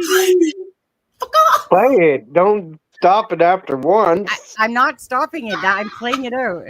Oh, it's them. Yeah. Take your KFC and fuck off. Fuck off. That's the T-shirt I'm buying for Sunny for Christmas, everybody. Fuck off. Tanya, fuck off. Just need to offer him some birthing sauce to go with that. Anyone that knows about that personal, like a private joke or whatever, knows about the KFC bucket, all right? Okay, people. Yeah, Grendel, Charmaine said that the the scent of the human remains are different and inconsistent. But I do know that, like I say, I think they could find the bones of other stuff besides human, but there's a special smell or scent or decomposition makeup. Charmaine said that was. Yeah, but let's just play like again. Just to reiterate on this one, okay? If people keep wanting to play on that stuff about it's definitive to say that the kids are not alive, absolutely. Have we been told that the kids are not alive for sure? Absolutely not. Okay, but again, our RCMP are here to put out information and to word things as they want it worded specifically for us. And I think it speaks volumes that the cadaver Where dogs the investigation's to going. where the investigation is going, like they said, with the information and where the investigation is going. So for me, it's like I said, if you want to stick on that not alive, absolutely go ahead, right? Have at it. I'm just here to be myself realistic, and cadaver dogs are being brought in to look for the human, we'll call it, human scent, and they're really good at what they do. So we'll see what becomes of it, right? Like, I mean, potentially nothing could become of it, if they don't have the right spots to search and stuff like that. But yet Yeah, still they're going to have to be within, like other people have told us this.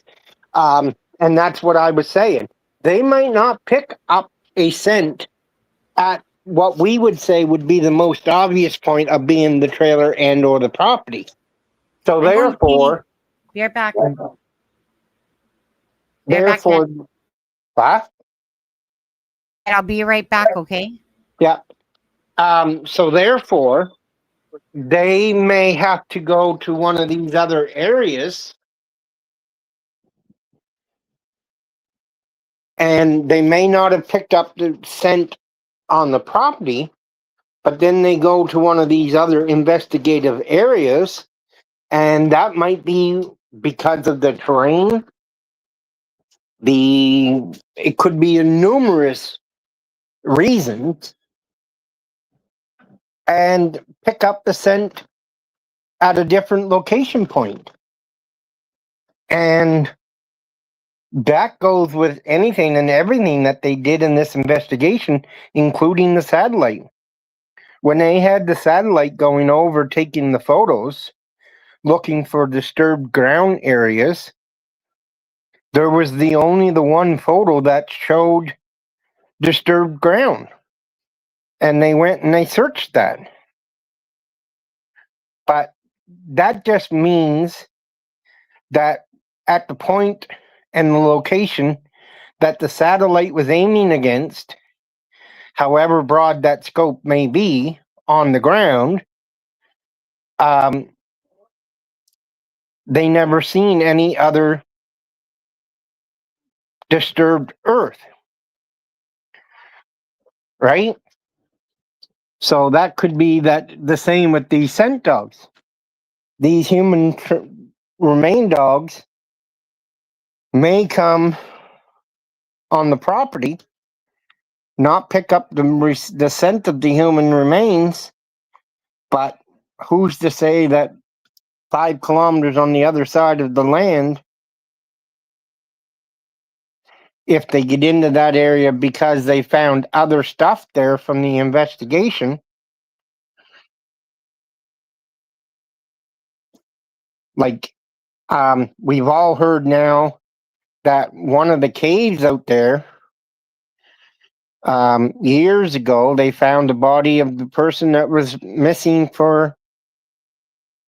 and suspected to be murdered and whatnot, but they couldn't find his body, and they found his body in the cave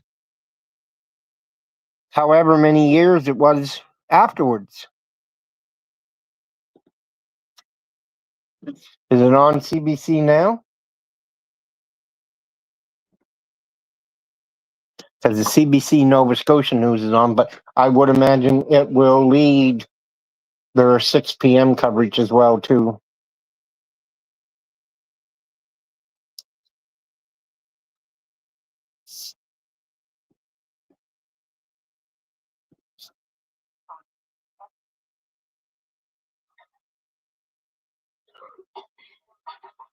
laughter is the best medicine. Get real multi-citrulloid with Buckley's Complete Plus Mucus.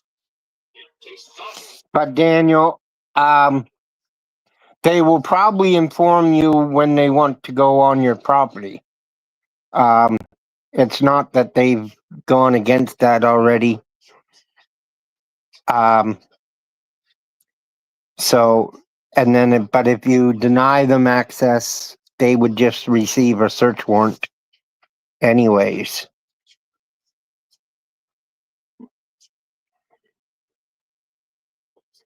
No, Norcraft, I would suspect they would call in members of search and rescue. They would not ask for volunteers.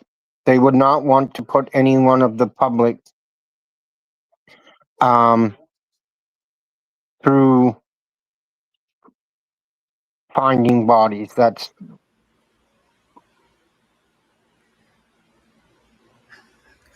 sorry, Ken, I'm back. Hey, let me play this. Daniel says that he's not pleased with the RCMP did inform them, and he should release the information that he's been holding back from us. And we're all agreeing with him. 1 second, my husband's knocking on the door.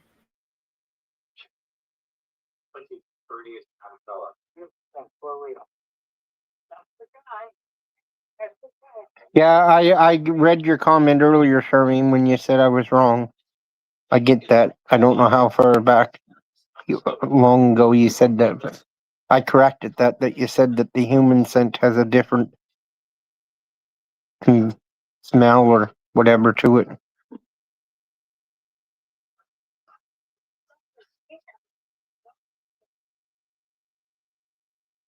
So sorry, Ken. I'm so sorry. So what were you saying? Daniel wasn't pleased because they weren't informed, and so yeah, that they weren't informed, and that he should all the information that he was holding back, that he always told us that he was holding back because investigators asked him to. He's thinking he should bring that out now. Hey, I'm not going to go against the grain of that. Seriously, we're all agreeing with him. You know, this is about Jack and Lily. That's all we ever have to remember, is that this is about Jack and Lily. And I don't think that there's all this big stuff that's going to freaking, deter from the case. But whatever. Daniel's his own person. Everyone's their own person at the end of the day. All I care about is answers for Jack and Lily. So whatever comes out, whatever information comes out, all we want is Jack and Lily and answers for them. They deserve it. Let me play this quickly, Kent, okay? Yeah, put me on mute. I got to go for a minute anyway, but I'll be back. Okay. Okay, so you guys, this is CBC Nova Scotia. This is CBC Nova Scotia News. The search for Jack and Lily. The RCMP says cadaver dogs will be deployed to look for the missing Pictou County kids. Temporary shelter, how a New Minas church stepped up to help people living in the woods. And daylighting in Dartmouth, the latest on uncovering the long-buried Sawmill River. Fall officially arrives on Monday, but it's going to feel a lot like fall this weekend with cool northwesterly winds and frosty mornings. Your full forecast. Dogs trained to pick up the scent of human remains. Lily and Jack Sullivan went missing from their home in Pictou County. The RCMP says it will send in cadaver dogs trained to pick up the scent of human remains. This is something that family members, including Lily and Jack's stepfather, have been asking for. So why now? At a news briefing on Friday, an RCMP spokesperson said that although they don't have any information to suggest the children are deceased, they have to consider all avenues. Police say they've been looking into a variety of leads over the course of the investigation, and that they now plan to use the dogs in an area where they believe there is the highest probability of finding Lily and Jack. 2 dogs and 2 RCMP officers trained in locating human remains are coming from BC to conduct the search. The children's paternal grandmother, Belinda Gray, says she's happy to see the dogs being deployed, but she still questions what took so long. 8.5 square kilometers of dense woods near their home have already been searched, but until now, Only dogs that can trace human scent but not human remains had been used. It's unclear when the search will begin, but it won't be this weekend. Police say they're keeping the details close to their chest to protect officers' safety and not compromise the investigation. Andrew Sampson, CBC News, Halifax. The province has released its first annual report into the circumstances of deaths involving children and youth. A committee examined 911 deaths of people under the age of 25 over a period of 15 years to try and pinpoint common themes. Motor vehicle crashes led the number of accidental deaths. Suicide was also identified as an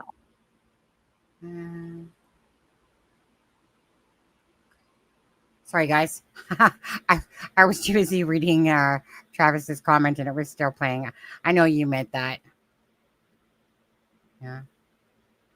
Well, he didn't say you need a criminal lawyer. You just said someone that has your interest in mind on this one. Now, Malaya didn't know about it either, and I think Kent probably said that. You know? What do you need, Daniel? Bucket of KFC? But what did I say? I can't remember now besides a bucket of KFC. Oh, nope, still gone. Sorry.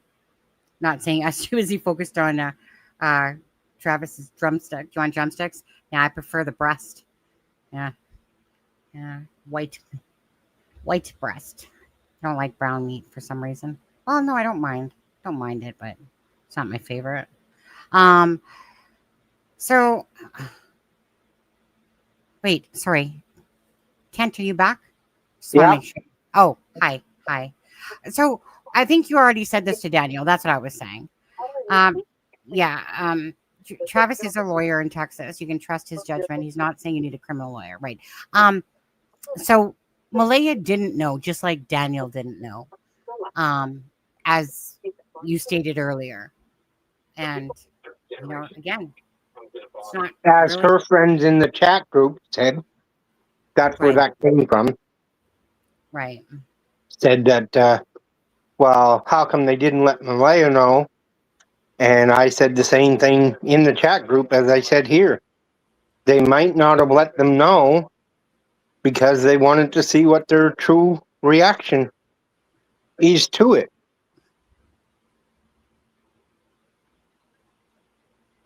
So. Yeah.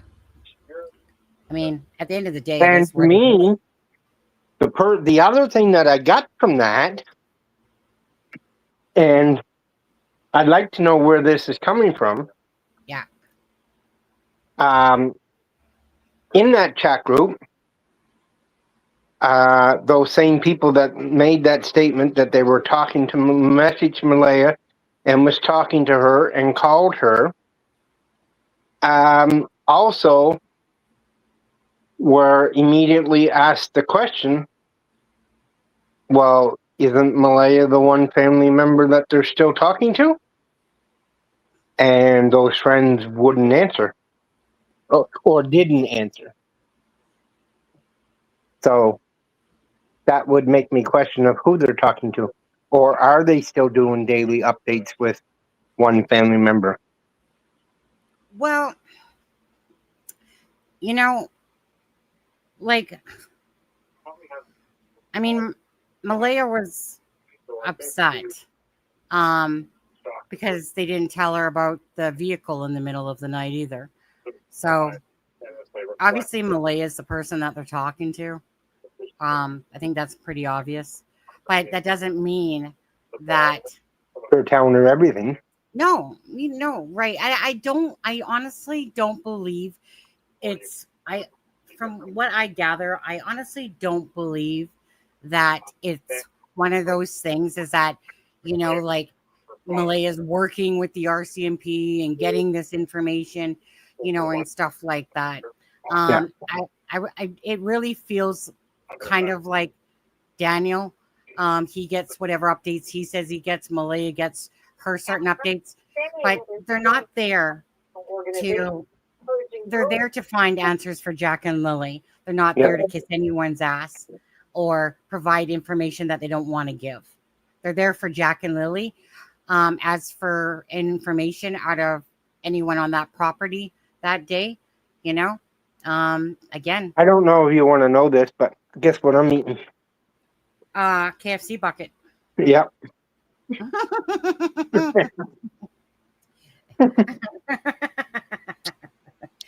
Just don't, Ken.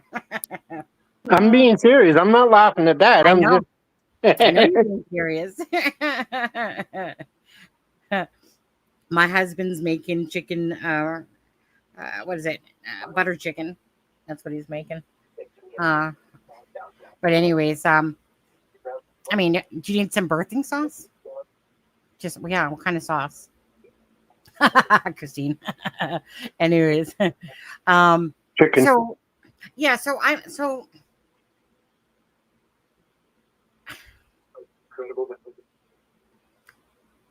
just from my knowledge, I just don't feel like this is one of those things where it doesn't seem like it's one of those things where, like, yeah, Malaya, we're doing all this for, I just think she's getting certain information and she's not getting certain information. And people, I'll tell you one thing. Over the next week, the best place to find out where they're searching is going to be Facebook, because the locals will be driving by and they'll be seeing police vehicles and they'll say, "Oh, well, look at this! They're searching here now and they're searching there now." That's the way we're going to find out where they're searching. They're not going to tell us. Absolutely, absolutely. I misheard CBC as in late August, not requested. My mistake, sorry. Oh, no problem, Travis. I'm just going to go back up to Jack and Lily again. This is what this is all about. And whatever our feelings are about the situation, it just boils down to whatever the F happened to them, we want answers. And here's that we got movement. Yep. And I'm going to be like a thorn on a rose. Unfortunately, of course, my work comes first, guys. And I'm coming into my 2 weeks of night shifts coming up, by the way. So can't do too many lives. And my sisters, I won't be doing a live tomorrow because my sisters. But you forgot Charmaine's back now. We can handle this. Oh, you're right. You know what? You're right, Charmaine. If we get breaking news, we'll have it. Charmaine doesn't even know how to set up a live. No, you'll have to set it up and then just allow her to co-host it. Right, I know, but I can't very well do that if I'm at work, set up the live. It's not like I remember. Take a bathroom break. But no, like that's what I'm saying. It's not like that. Freaking doing it on iPad and whatever. That's why I use always my desktop to do all that stuff. I mean, well, don't you work at home some days? Yes, that's true. So on those days, you could. Yeah. If you guys said emergency, I take my lunch now. But anyways, yeah. I mean, obviously, if there's any breaking and stuff like that, Charmaine does have the power to host a live, right? You don't, because you can only allow, like, unless you go to a whole different package. But I ain't paying no freaking whatever it is, $100 freaking American for the next package. YouTube don't pay you enough. You know what? I know. I'm just saying. That's why I said that.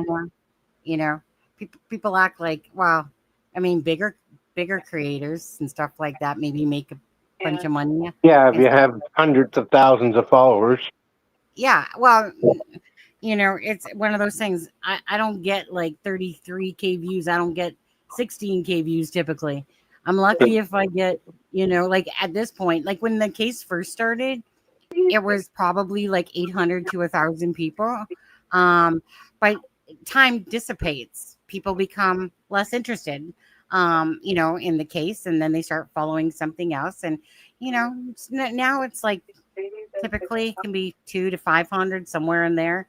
Just depends on what the information is how much people will come, right? You're only as good as your next live, right? But at the end of the day, Yeah. Early on. You know, we'll do a whip around. You're We'll not do getting too many at 4 o'clock in the morning. What'd You you only say? done that once, though. I said you're not getting too many at 4 o'clock in the morning, but you've No. only done that once. Again, I'm not. Bottom line is, I'm never motivated by money for anything I do in my life. It's never. It's always about stuff for me. It's always about I just have to do what my heart tells me to do. And like if I can't stand working at a job, you honestly think I'm going to stay there? Why? So I'm miserable and whatever. I'd rather be paid less and be more happy. You know, I'm just going to say this. I always remembered, and this is true, but I always remembered somebody asked me, what would you rather have? A brand new car or a card, right? And the truthful answer is I would prefer a card that was, if it was made with love, and it would, like, meaning not a bought card, I'm talking about a made card. If it was, I would rather have something. It's kind of like when my mom died, my twin sister and my older sister, okay, they were so focused on my mom's crystals and stuff like that. When I went into the hope chest and we each got to pick stuff out, I took the love letters and the marriage certificates of my great grandma, because that's what my mom had in there.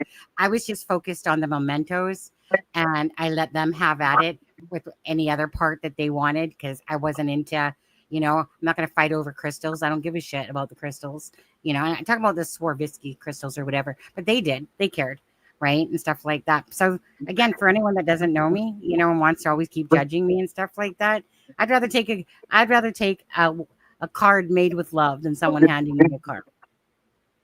And that's facts, you know. But anyways, so when I did the live this morning, so my basis of that was when I did the live this morning, I knew I'd get less viewers, but I just wanted to give you guys the information as soon as I was learning of it too. So I was told, obviously, that was coming out, and so I was waiting for it, and I stayed up all night so that I could do a live.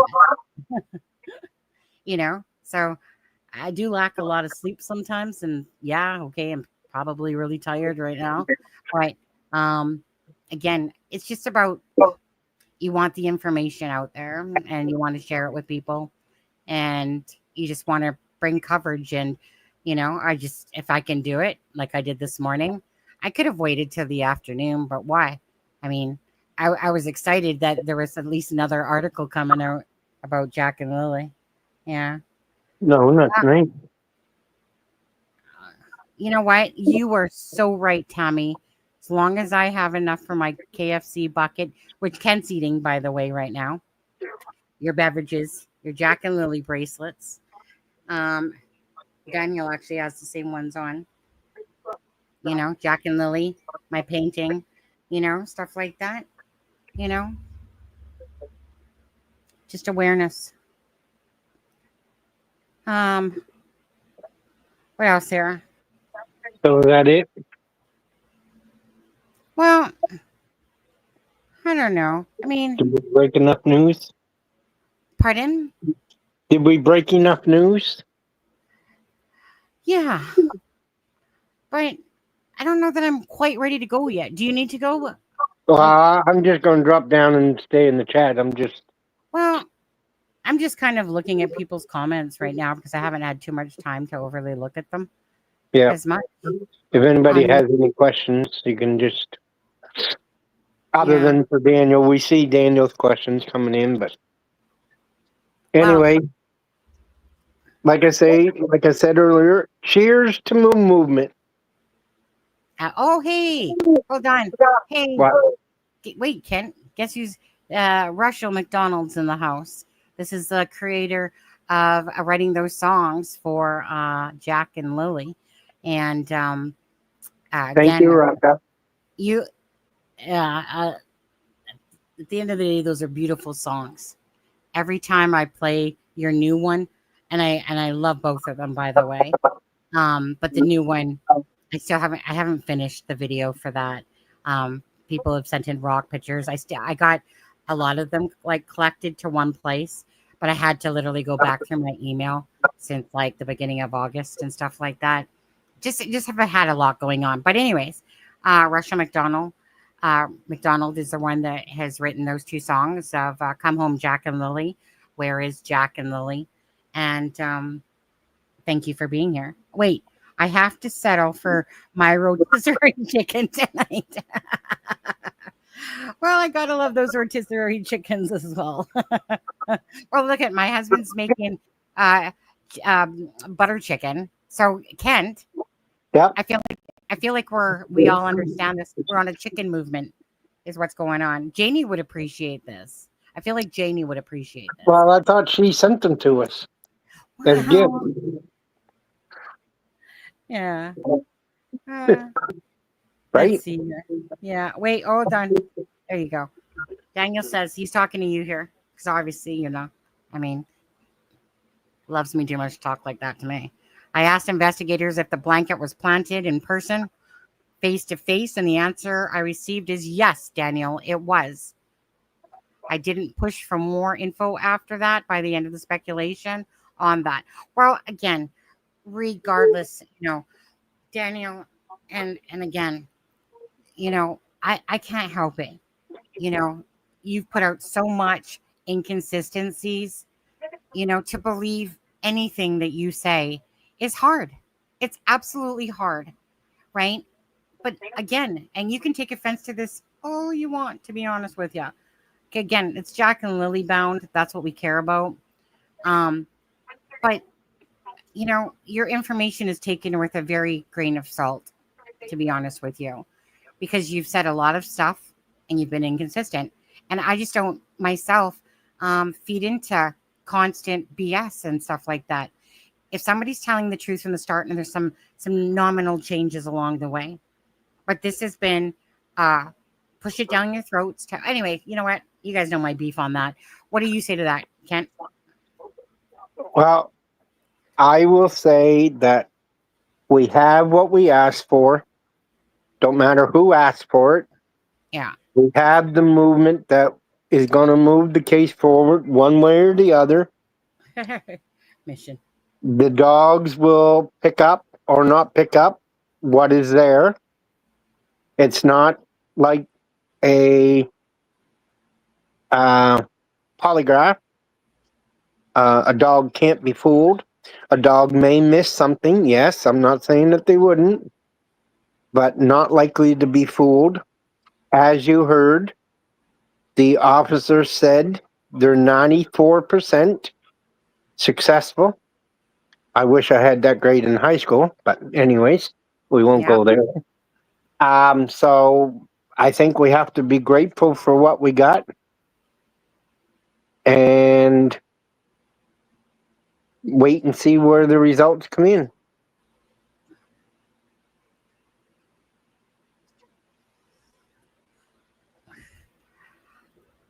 I can't say that I know anything, Daniel. I'm not. Wink, wink. It's just that over the term of this case being my first case and the one that I'm most active in, I would say that early on I probably jumped to conclusions quicker than one would or should. And I'm learning that you have to wait for good things to come, as the saying goes. And if we're all here for the same reason of Jack and Lily, whether those answers are the best of scenarios or the worst of scenarios, we will at least be able to know what happened. And that's what I believe the people of Pictou County, maybe not the rest, but I believe the people of Pictou County and Nova Scotia want the answers to what happened, because we won't know all the details on how it happened, but we'll know what happened. You know, like I said, I'm for me personally, like I said, we're all going to have our own thoughts, you guys, regardless, okay, about this case. But, I feel like answers will come for Jack and Lily, that they will. Again, like I said, Daniel, do what you do. If you want to keep coming in here and saying stuff, feel free. But you thank you. Eh? And thank you. I'm not gonna say we had something to talk about for 3 months, other than whether you agree with it or like to hear it or don't, or consider it all to be lies. I think that YouTube would have give up by now, a lot of it, if they weren't talking to him about what Daniel had said, the same as the regular mainstream media. Well, what I'll say about that is that I'll give some credit for the fact of, by Daniel's, what he's been doing, which I still find utterly ridiculous, about how he's been trying to go about it. And Darren as well. Janie lately, right? She didn't start talking until about 2 months into it. So absolutely, drama keeps things going. But what I find, regardless, I don't care.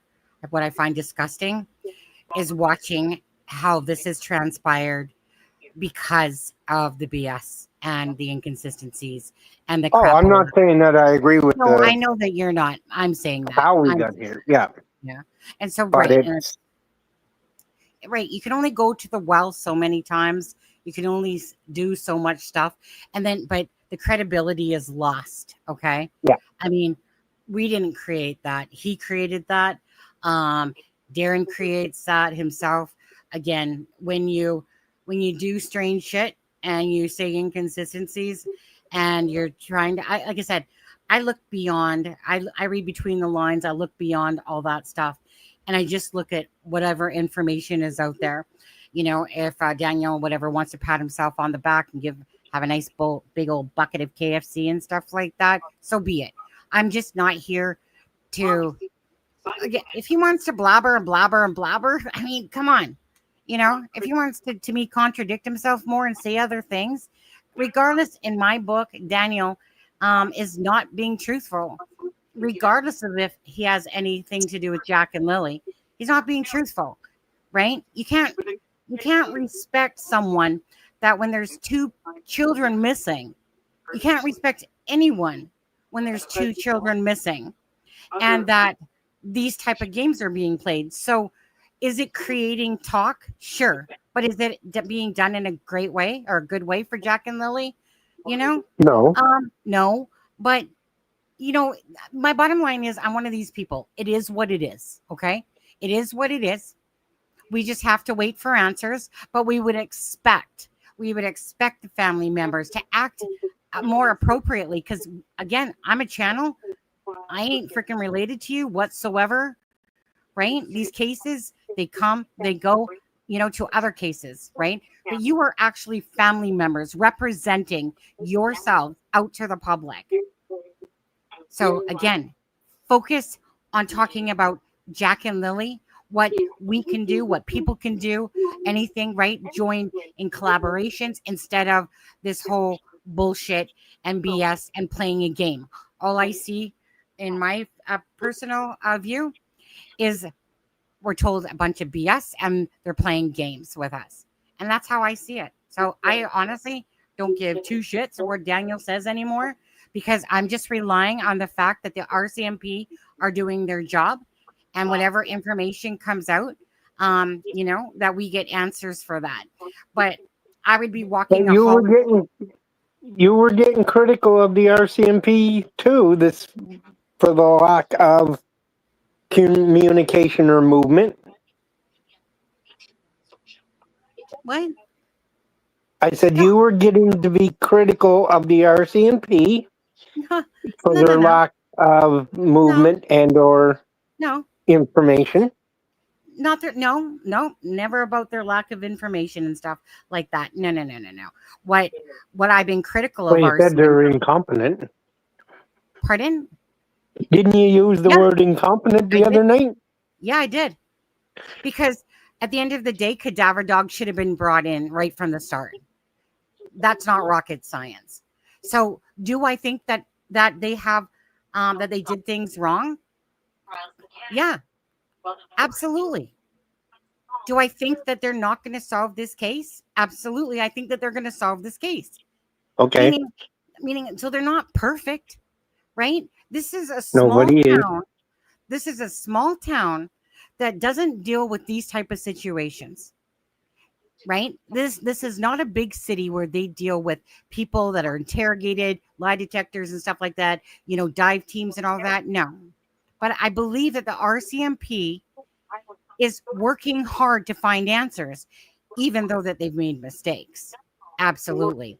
Do I think that there's people in that there's always bad apples, you know, in a group? Absolutely. There's usually a few that stand out. But I've never ever said that I don't think that RCMP is not working hard. I've never said that they're not working hard on this case. I believe that they are. But I still believe that there was some myself. I still believe that there was things absolutely made mistakes on this case. And we saw it with Sebastian Rogers. And we're seeing the same thing here right from the get-go. Those people should have been off that property. Dogs brought in, right? And well, hindsight is 2020, well, right? again, but That's what I'm saying. It's right. We can be critical of them and their process, but the point is that we're getting there. We're getting there. So I have complete faith that we will find answers for Jack and Lily in this case, right? Yeah. And I do feel like we are going to have answers for Jack and Lily. Absolutely. But are they looking at this case and going, we kind of fucked up here? I mean, we kind of know that a little bit. We're taking a week or whatever it was to get those secondary cameras, not the ones from the first day, but from like stuff like that. So yeah, I feel like that they were so focused on the woods that and not cordoning off the land there properly, and instead, again, it just turns into potential evidence that becomes contaminated, right? So I just feel like that definitely, you know, they're not going to sit there and tell us all their flaws of what they did, right? They're not going to do that. But that's just kind of my perception. It depends on the outcome of the case. Because if people aren't satisfied with the outcome of the case, they'll call an inquiry. And then, yes, we'll know the mistakes that they made. That's what happened, and that's what a lot of people lose their faith or whatever you want to call it after Portapic. It's because they've done an inquiry and they know that 11 or 12 or however many lives it is, because I can't remember the number, could have been saved, possibly, if they would have released to the public that they were looking for someone that was impersonating an RCMP officer instead of a mass murderer. But we didn't know that till after the fact, because they didn't release that when the rampage was going on. They released that, came out in the inquiry, that he was dressed up as an RCMP officer, and he had an RCMP replica car. So same things could happen here if not bringing in the cadaver dogs, and they end up finding them now that they're dead. Everybody's question would be, see, this case could have been over in a week if you would have brought the cadaver dogs in to start with. And that's what makes me fear that if they don't get that result, then everybody's going to jump on the RCMP and say, see, if you would have brought them in when everybody was saying to bring them in, you could have solved this. But now you left it too goddamn long, so now you can't do nothing. That's the way the people are going to react to this based upon what they believe the scenario that happened.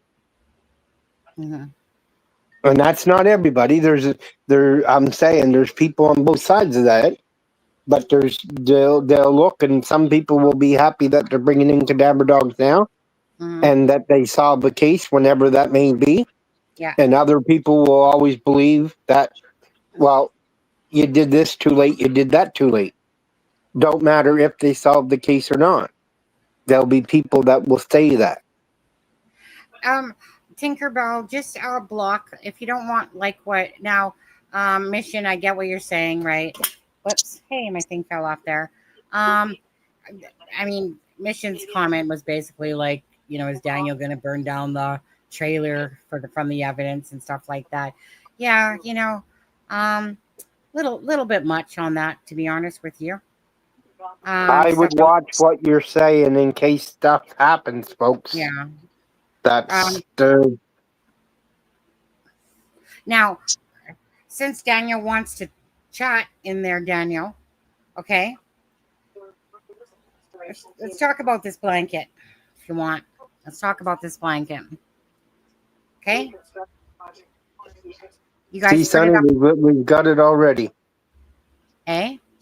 We've got it already. That comment is absolutely irresponsible at this time of an investigation, whether those are your personal beliefs or not. Wait, what are you talking about? Talking about Ida. No, Ida says Ida or Montito or whatever. She says, I believe it's possible the RCMP are lying to mislead those that are responsible. They may be lying them and not telling them information, but they're not lying to mislead the investigation in an opposite way. Mm-hmm. Well, if they're lying or setting up a sting or whatever in order to get the investigation going the way where they think it. It's not the other side of that. Mm-hmm. It's not, don't bring in a corruption, and I'm not saying you are, but don't bring in a corruption scenario that the police are lying to put the investigation in one way or the other. It would say that, I would say if they're lying to them, to the family members, they would be lying to them or misleading them to further the investigation, which they are allowed to do in Canada. Mm-hmm.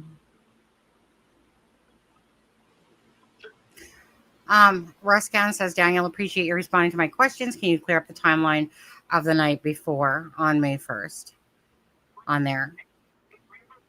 Yeah, you guys chill down in the chat, please, on that. Why would the blanket be planted?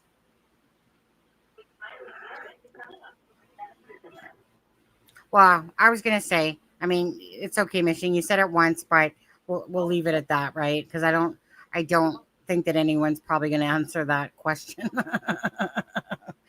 on there.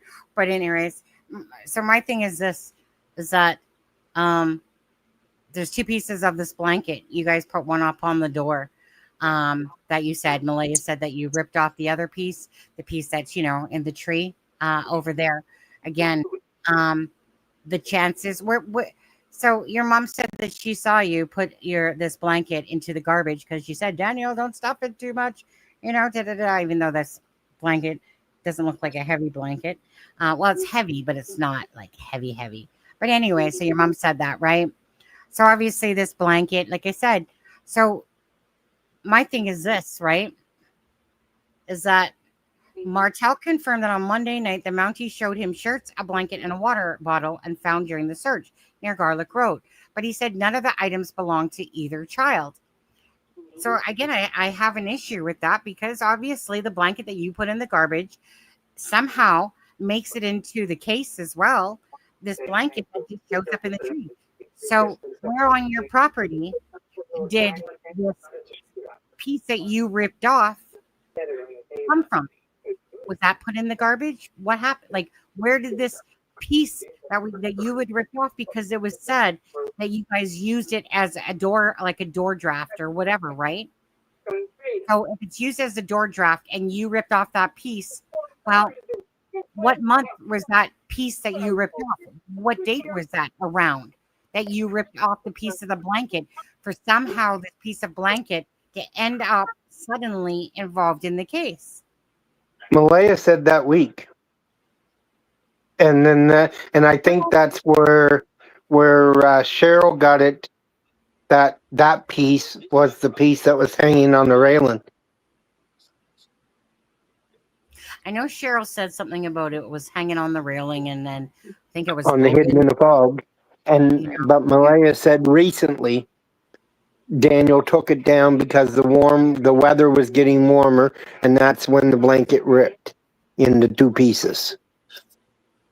So he threw out the big piece, and the other piece was on the railing. See, there's no piece on the railing. I don't believe that there was a piece on the railing. Well, wherever it was, whether they were both put in the garbage, I don't know. But I'm just saying, it was recently that he was supposed to taken it down from the door, according to Malaya. Okay. I don't know if Daniel ever said exactly when he took it down. If he can answer that. Well, I mean, it was in the garbage for about a week, they said. So doesn't that kind of tell you when it was taken down? Could be. Right.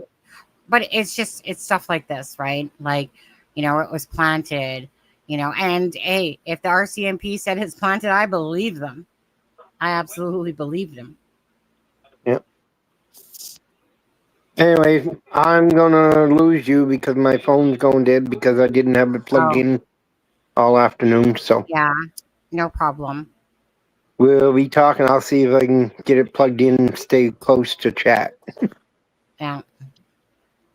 All right. Okay. Night, All right. folks. Thanks, Kent. Thanks on there. Okay. Kent's email. Yeah, I can. It is Kent Corbett 81 at gmail.com. Gmail.com.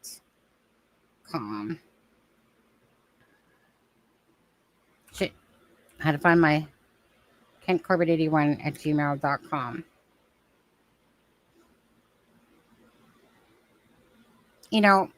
I just personally, like I said, for me personally, I find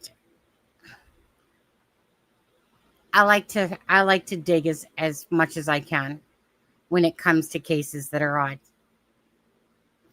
I just do it, Go around to Facebooks, look for things that might stand out and stuff like that.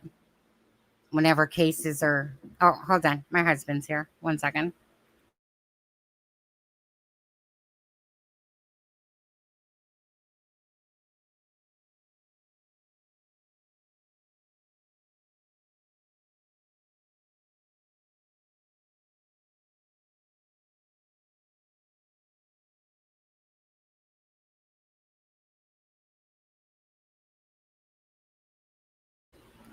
Well, you guys, my husband just brought in my butter chicken on there.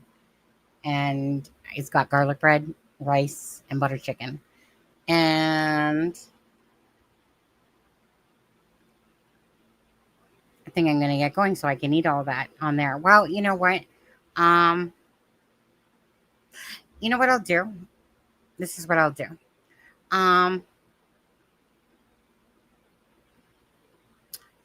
I'll do this. Just because if Daniel wants to answer some of you guys with his questions, maybe he doesn't, right?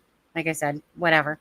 What I'll do is I'll go back to that Spotify thing, let that play out again, and then I'm just going to eat my warm dinner and watch chat here and, let you guys have at it in chat. And like I said, if Daniel wants to answer people's questions and, again, take it with whatever you want if he wants to. If not, no sweat off my back, whatever.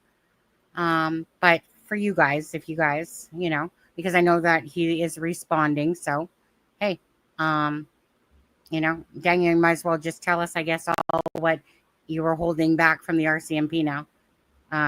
Might as well, right? Okay. Hey, Bossman, Daniel Martell, are you scared of the neighbor? Valid question. But anyways, give me a second, guys.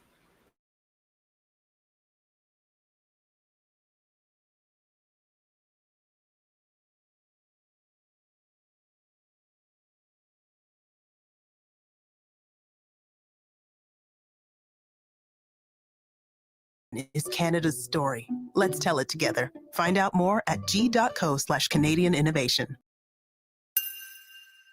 My name is Lindsay Jones, and I'm the Atlantic reporter for the Globe and Mail. I'm Greg Mercer, and I'm an investigative reporter for the Globe. Lindsay and Greg have been reporting on the disappearance of Jack and Lily Sullivan. The two children went missing on May 2nd, 2025, from the rural community of Lansdowne, Nova Scotia. I was working on the Sunday shift at the Globe and Mail, and the children had gone missing on Friday. When I first heard about it, I thought, oh, most cases of missing children that we hear about are wrapped up within a day or within a few hours when kids go missing. By Sunday, when I started my shift, the children still weren't found. And to this day, they still haven't been found. Their disappearance and the massive efforts to find them has become a national news story. So today, we have a special episode of The Decibel. Lindsay and Greg will take you through the active investigation, what they've learned, and we'll hear from some of the people closest to Jack and Lily. I was first involved in the reporting a few days after Lindsay. She was on the ground doing a lot of great work, and I was asked to basically come and assist her at first from afar, and then later joined her in Nova Scotia. On a story like this, it's often helpful to pair up, especially when you got somebody who's doing the labor-intensive stuff like driving around and trying to find people. Yeah, we've been at it ever since. I'm Cheryl Sutherland, and this is The Decibel from the Globe and Mail. The first thing I did was try to understand what was happening on the ground that day. So we learned that Jack and Lily are two siblings. Lily is 6 and Jack is 4. And they were living in the home of their stepfather's mother. So it's a trailer in the community of Lansdowne, which is about 100 people in a remote area with no cell phone service in Pictou County. I also reached out to both parents. Malaya is the children's mother, and I got a reply from Daniel Martell, the children's stepfather. And Daniel and I got on the phone that afternoon, and we had quite an emotional conversation. Can you take me through sort of what happened? Like you guys heard the kids playing in the morning, and how did that go? Yeah, Lily came into the room multiple times. I mean, me and Malaya and the baby were just in the bedroom. And Lily came in multiple times, so I seen her that morning, and Jack was out playing in the kitchen, I'm guessing, and they slid open the back sliding door. It's almost like silent to hear it slide open. But they slid it open. The boots were right beside the door, and just proceeded to, I'm guessing, play outside, and then they just got out to the back fence, and then they were gone.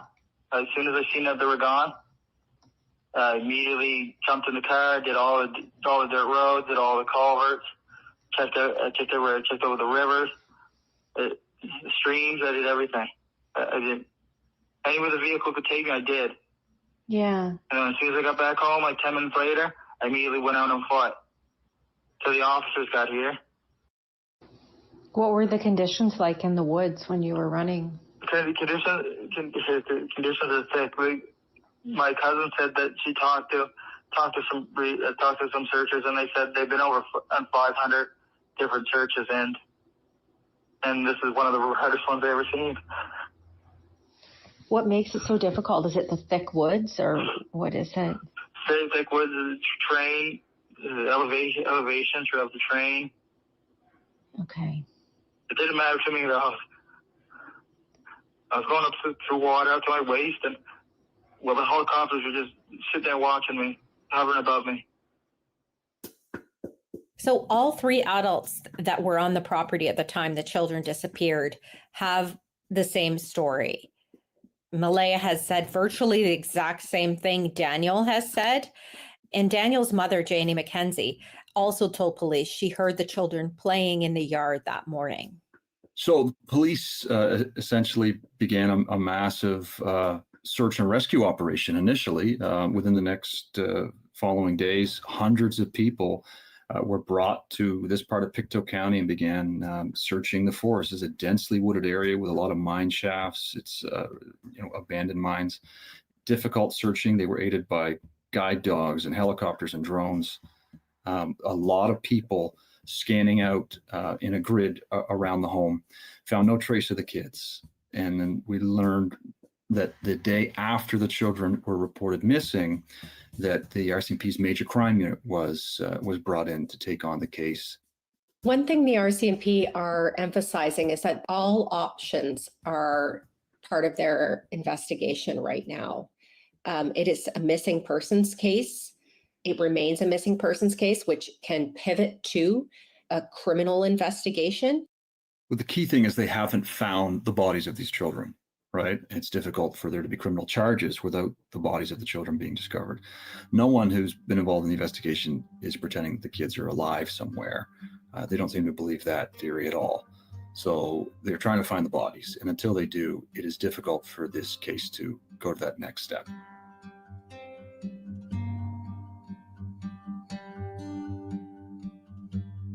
The day after the children went missing, that Saturday of May 3rd, there was an argument at the home between Malaya's family members and some of Daniel's family members. One of Malaya's family members hurled an accusation that Daniel had something to do with the children's disappearance. And this stemmed from discussion about meth use in the home. Daniel told me about the fight on the first day I met him. And I also learned that his mother, Janie McKenzie, kicked Malaya's family members off the property.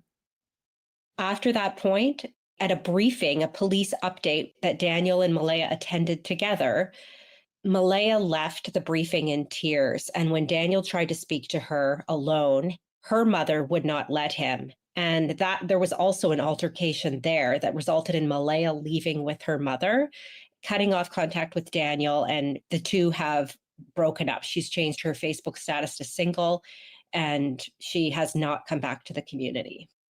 We had been asking him questions about these allegations of drug use, and he responds essentially saying, look, he's got nothing to hide. He acknowledges he's done meth and other drugs in the past, but he doesn't struggle with them. And the way he explained it to us was he was attending Narcotics Anonymous essentially to clear his name. What do you make of all of the speculation that's going on? So many people are waiting. Well, I can already tell you the drug party is absolute bullshit. Yep. And I even asked the RCMP, give me drug tests. I asked CPS, give me drug tests. Yep. They said, no, it's not a concern. We're not going to do that. I even go to Narcotics Anonymous. Okay. I do everything. Like I go to 3 times a week just to clear the air for all that bullshit. I mean, even when it comes down to Jack and Lily, I'm the only one from both sides of the family that is actually doing anything. I'm doing media all the time. They probably refuse to do media with you guys, I'm guessing. Yeah, they're not. Yeah, they won't do anybody.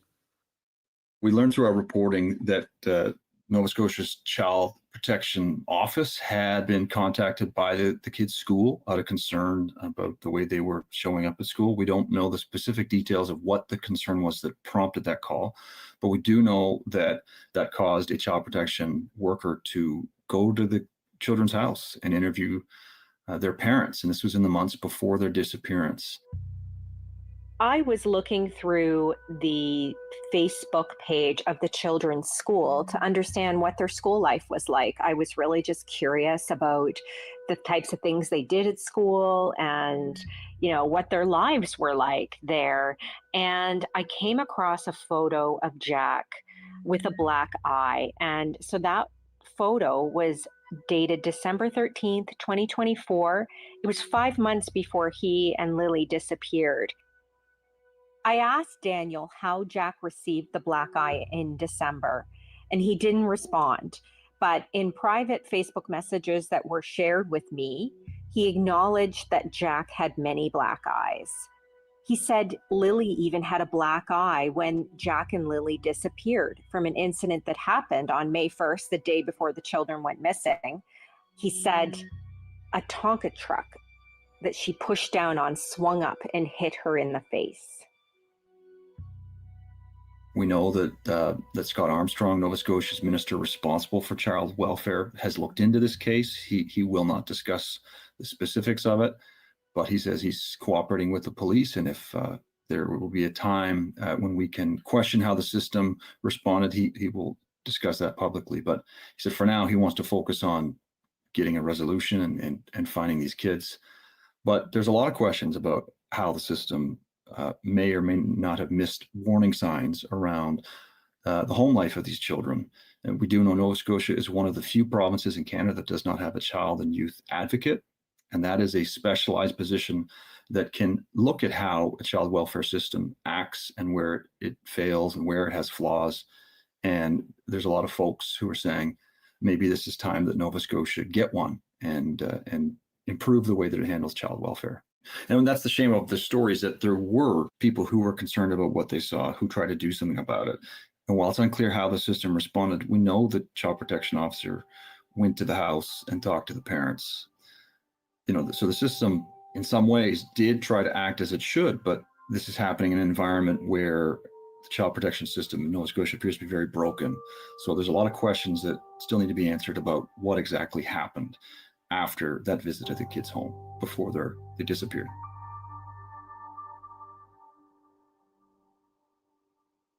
Well, 4.5 months later after Jack and Lily disappeared, the country is baffled, and frankly, the online community is obsessed with what happened to Jack and Lily.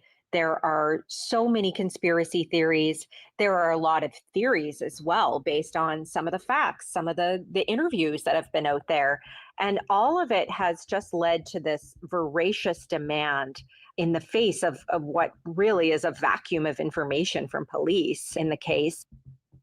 All of a sudden, there's more vehicles coming through the area, people slowing down in front of homes, taking photos, sending up drones. For the people in the community, it's become unnerving in other ways.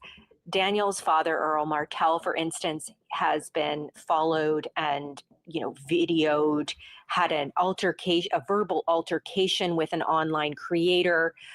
This same online creator showed up at the home of Malaya's mother, pretending to buy a horse trailer that was advertised online, and surreptitiously recorded a lengthy conversation with Wade Paris, who is Malaya's mother's partner, about the case, and then posted that online on TikTok. And it's totally different from the rules that we subscribe to, that we adhere to as journalists, and that became fodder for many YouTubers who have dedicated their shows, their crime shows, to solely focusing on Lily and Jack.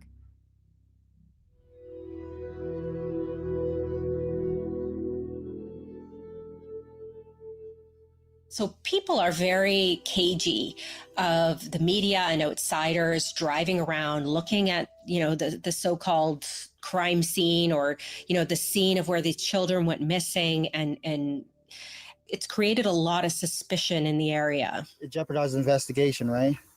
People have already made up their minds. Yeah, I know. What is that like? Well, I get messages every day. People still call me child killer.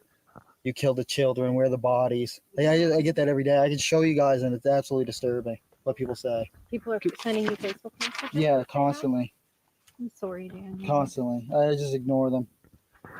What do you want those people to know? Those folks who are reaching out to you? Are these strangers? Are these people that know you? No, they're all strangers from all over the world. It's Really? worldwide, yeah. And just sending you a message on Facebook saying? Yeah, because I always keep my messages open so anyone can message me. That's why it takes me so long to get back to everybody, because I have hundreds and hundreds of messages. And it's complicated for things for us, right? Trying to do actual reporting on the ground. Some of the folks in this community, they don't see a big difference between a YouTuber in the UK or the US and someone reporting for a Canadian newspaper. And so there is a trust that we have to build up with some of these folks, because, in their view, YouTubers and people who are, trying to get clicks for their true crime podcast, who are less concerned about getting it right and are more concerned about just drawing traffic, we have to convince the folks who are talking to us that we're doing things differently, that this is actual journalism, and getting it right is important to us.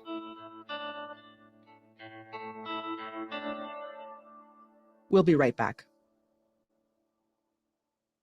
With Google AI, Destination Canada is giving local businesses the insights they need to grow. Together, we're helping boost tourism from coast to coast to coast. Innovation is Canada's story. Let's tell it together. Find out more at g.co/Canadian innovation.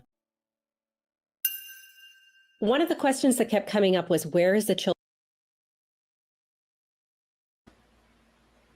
Yeah, you guys, I do want to say this, right? And I put it to 60 seconds for slow mode. Again, you know, if I'm leaving this live on so that people in chat that want to ask Daniel a question, you know, and if he wants to answer it, then he will, okay? But obviously, if he's getting bombarded with questions and stuff like that, right? So, like, I remember when Kent was in, you know, Mike Damon, whatever, you know, Dick Face's channel there. And he was like trying to type a mile a minute for all the questions that people were bombarding him with and stuff like that. Right. So I'm putting it to 60 seconds so that if Daniel wants to look at a question and answer it, right, then he can, obviously. But when too many questions come out, like, come on, imagine being in someone's shoes where everyone wants to ask a question. So chill. Okay. The reason I'm leaving this live going is so that if Daniel wants to answer questions for you guys, that he can, if he wants to. Right, Charmaine?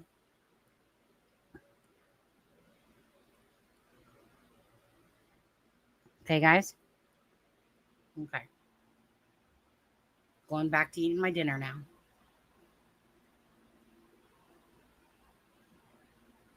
Children's biological father. And so in searching for him and his role in their lives, we found his mother, Belinda Gray. When we arrived, she was out with her sun hat on and her gardening clothes.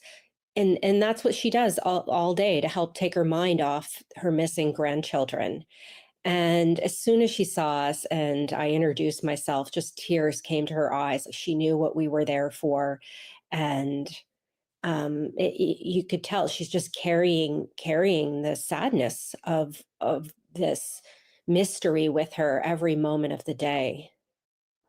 We haven't seen the kids in almost 2 years now. I'm sorry. That we had a pretty good relationship up until that point. That after the separation of Malaya and my son, it was not a good separation. That my son distanced himself from the children. We didn't have to agree with that. It was his decision to make.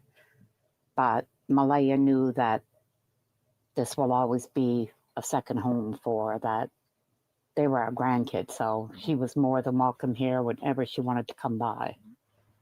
What do you remember about the kids? Like, how do we describe them to people who never met them? They're lively little ones that Lily is full of life. She's into everything. She's into everything, and she's really girly.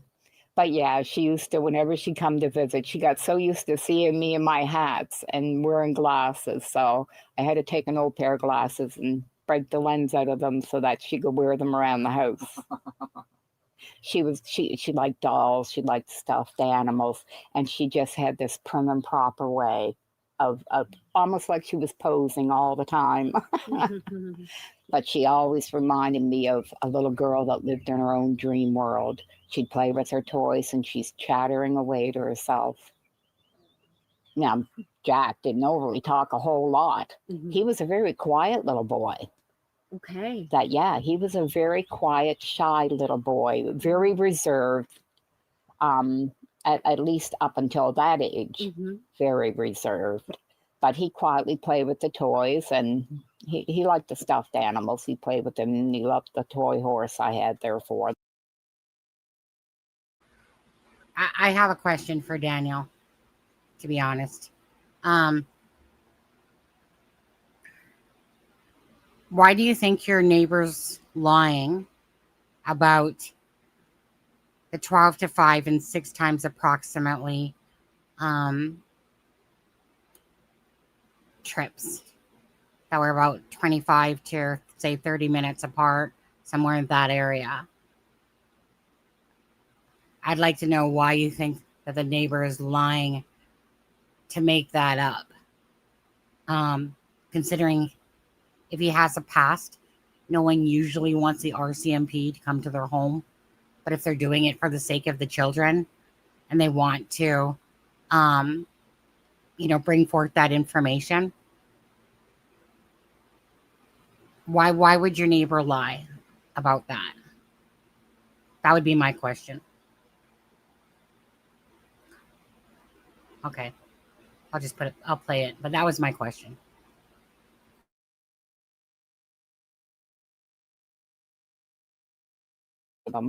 How did you hear that they had gone missing? We were in Halifax when we got the news. The mother of another grandchild I have, I guess she's seen it on social media. So right away she sent a message. It was quite a shocker. I don't think you can make anybody understand. What struck me about Belinda is that she understood and described a change in Malaya that she noticed over the last few years. I thought her gift was being a mom. Mm. That I really thought that was her God-given gift, that she seemed to just breeze through it. She was actually...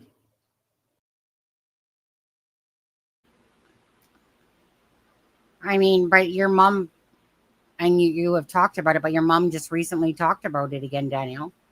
I think that's what you're talking about. That you're not going to speak publicly on that, but yeah, I mean, you have. But I'm trying to understand what you think. Why would somebody make that up, though? But your mom was speaking about it because she was saying about the same. She was just speaking about that recently, again. So I don't know why it's some deep, dark secret. And basically it was, again, saying that the same person that posted was, the same neighbor, and the same neighbor that revved something about the truck and revving the truck, you said, and stuff like that. But I don't answer what you don't want to, obviously. Everything a grandmother could want for a mom. Really? Okay. She was an excellent mom. An excellent mom. She didn't raise her voice. She had more patience than I had as a mom. Wow. And so what do you think happened? Things started to change when she met Daniel. Okay. That she had told us about meeting him, and that she did believe it was going somewhere. So I was happy for her. Mm-hmm. And I told her, well, as long as he makes her happy, because kids are happy if mom's happy. Yeah. And we kept in communication that the kids' birthdays and Christmas, that she was staying with her grandmother at that time in Truro. Yeah. So we would go there to drop off the kids' birthday gifts or Christmas gifts and visit with them. Then we noticed that it started to change a bit. And what kind of change did you notice in her? She started to get distance. That the last visit she had them here, that was in the summer before Jack's birthday, so that probably would have been around July or August. Mm-hmm. She did make the comment that it bothered Daniel coming to visit us. That he assumed that she was coming so she could run into Cody. And I thought, well, I mean, they're only young. So we made it clear that, look, if he's got a problem, bring him too. Do you think that the reason why you haven't seen them in the last 2 years is because of that? I do feel it's because of him. I do. I mean, she was coming all the time up until she got with him. And then when she drove to the home the day after the children went missing to help look for them, she was flabbergasted at the state of the home. Malaya appeared totally different.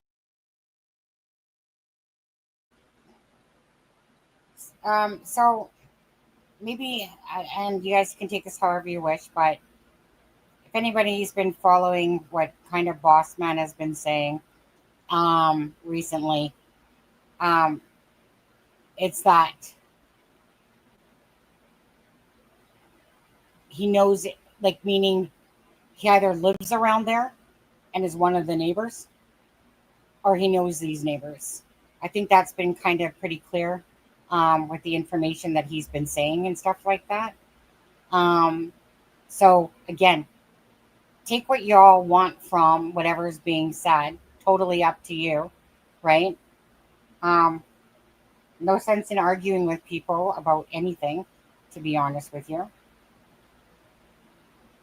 Again, like I said, I'm all about free will in that way, right? I'm just kind of sitting here, like I said, looking at chat, stuff like that, playing this out, so that if Daniel does want to answer some of the questions, in a sense for you guys, whether you believe him or not, it's a whole different take, right, on this. But obviously there's people, including said neighbor. It didn't take a rocket scientist to see that that person follows the Jack and Lily case regardless. You can see that he's in a Facebook group and stuff like that. But at the end of the day, people want answers for Jack and Lily. And that's what we're here for. So take whatever information comes along, feed it to whatever your brain, and then decide for yourself. All I care about is Jack and Lily, that we get answers. And hey, if Daniel wants to talk and answer some questions for you guys and stuff like that, no problem. If he wants to talk, no problem.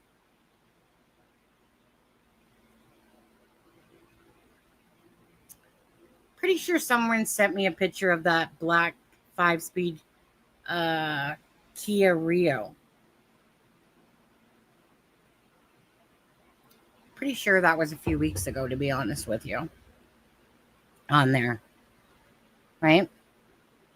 Anyways, I personally, like I said, if people want to talk, neighbors want to talk, family wants to talk, whatever.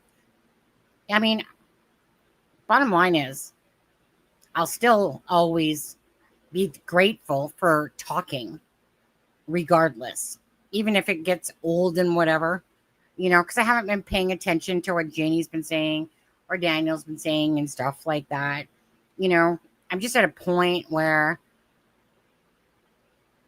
I just want answers for Jack and Lily. And I just feel like the news we heard today is good news. And it's movement forward, right?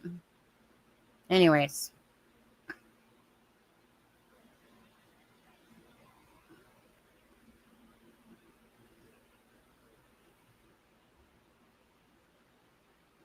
Yeah, but still, you guys, like I said,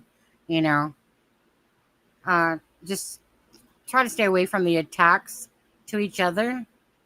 And if there's questions to be asked, then just ask them. Okay, gonna play. And I'm sorry if I sound whatever, but I am tired. I just figured, hey, I'll just play this, a decibel, the disappearance of Jack and Lily, while you guys talk amongst yourselves over there in chat. To her than she had previously. She wondered what happened in those 2 years. I was blown away when I found out where they lived. Why? What is it about that area? Wow, we passed a few times in the last couple of years. Wendy, and I actually remember seeing the mobile home. Okay. Finger and I remember thinking that, my God, they should at least clean the yard up a bit. I'm awful critical of things. It's a shame, but I am. Well, it's okay. My philosophy has always been a person can be poor because I don't have money, that I am on the poor side of life. But you fix up what you got. You keep clean what you got. that's just been, so I had no idea. And I made a comment about the trailer twice when we had passed. So Saturday, me and some of my family members took a trip out Saturday to do some searching. And then Monday we had the four-wheeler and we started doing the trails. And we took the trails all up through the pipelines and the power lines that we checked all the trails. And the ribbons were everywhere, that the searchers were all up through the area. The ribbons that you couldn't go within 4 feet without seeing ribbons throughout the woods everywhere. That I did know they were well searched. I still had hope that maybe they were lost in the woods. Then when we come back to the trailer and the cousin met me out in the yard, Daniel's cousin. Okay. She met me in the driveway and I asked where Malaya was. And she told me Malaya wasn't there. And I hit me like a ton of bricks. What was it about that? If she could leave, then to me she knew her kids weren't coming back. Because I know I couldn't leave. I wanted to sleep in my car there.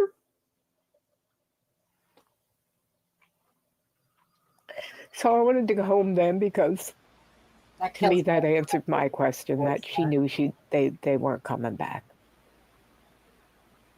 The longer this goes on, Belinda, how worried are you we may not get answers? That leaves me sick to my stomach. I don't believe my grandchildren are alive. I have resigned myself to that one. But to not get answers, it's like, no. There's answers out there. 2 kids just don't disappear. I'm so afraid that people will stop talking about it and they'll forget them. We won't forget them, Belinda. Freaking devastating. It is. So in August, the Globe and Mail and other media outlets received 13 documents. Whenever police need to, get a warrant or like make a records request access, they have to get an authorization from a judge. And in this case, police had all of those authorizations sealed because of the open court principle, and anything filed in the courts is supposed to be accessible. To answer you, Julia, the information came out today, and in those CBC, CTV about that. So meaning there's no more knowledge than maybe a bit more perhaps, but nothing that's going to be said. It's just about the searches, dogs, what they're planning on doing, except, how they work and stuff like that, right? But everything's said in the news articles now. So there's no pertinent information at all, besides the fact of letting us know about the cadaver dogs and about searches going on and stuff like that.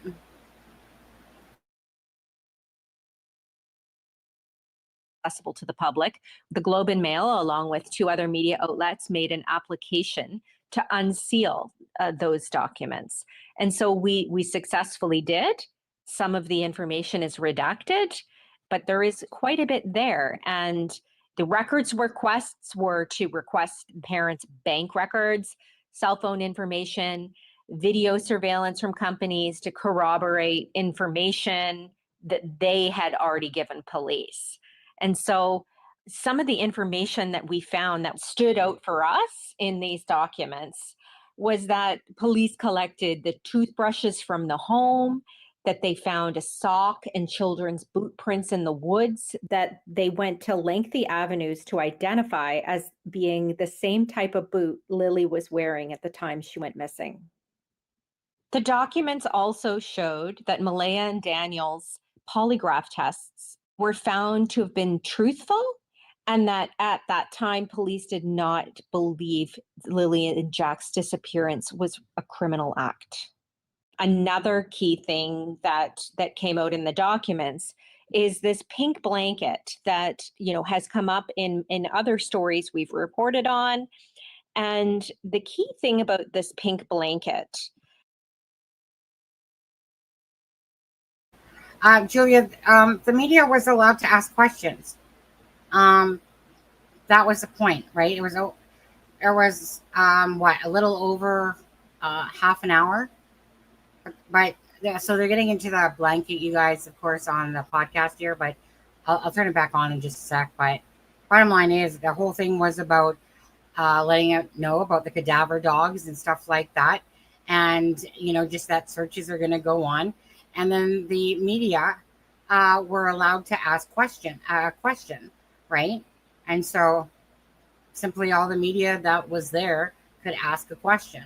So again, whatever the news channels put out for their stuff, it wasn't no big long meeting. It was just talking about the cadaver dogs coming, where they were coming from, and then letting the media each ask their question, but nothing that would be telling about anything, to be honest, besides letting people know about the upcoming searches, the cadaver dogs, what they do,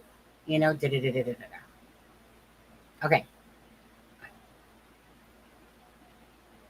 is that it was found a kilometer from the trailer where Jack and Lily disappeared from, and it's perhaps the only physical clue in the case.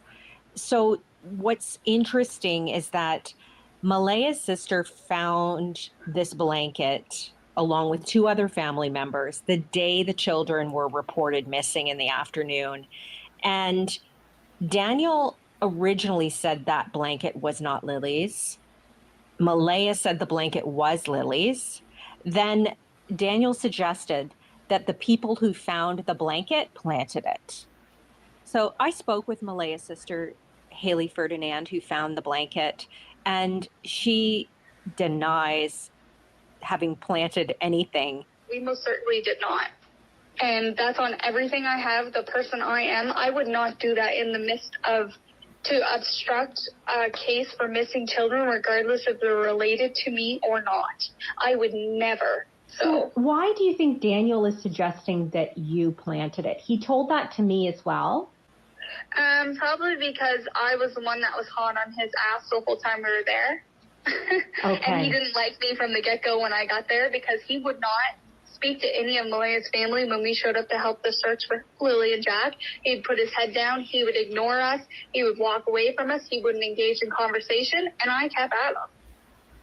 I was there for Jack and Lily, and I'm still here for Jack and Lily. We're not sure what all of this means, but it's very interesting information, and perhaps the only physical clue that the public knows about at this point. And that blanket, police have told us, has been sent for forensic testing.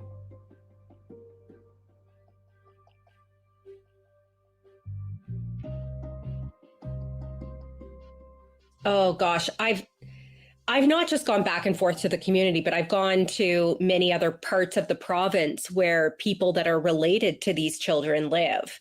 And sometimes that's just a door knocking mission that may or may not pan out. And that's one of the challenges with these stories. You can't force people to talk. We were able to find Malaya's father. So this is the grandfather of Jack and Lily.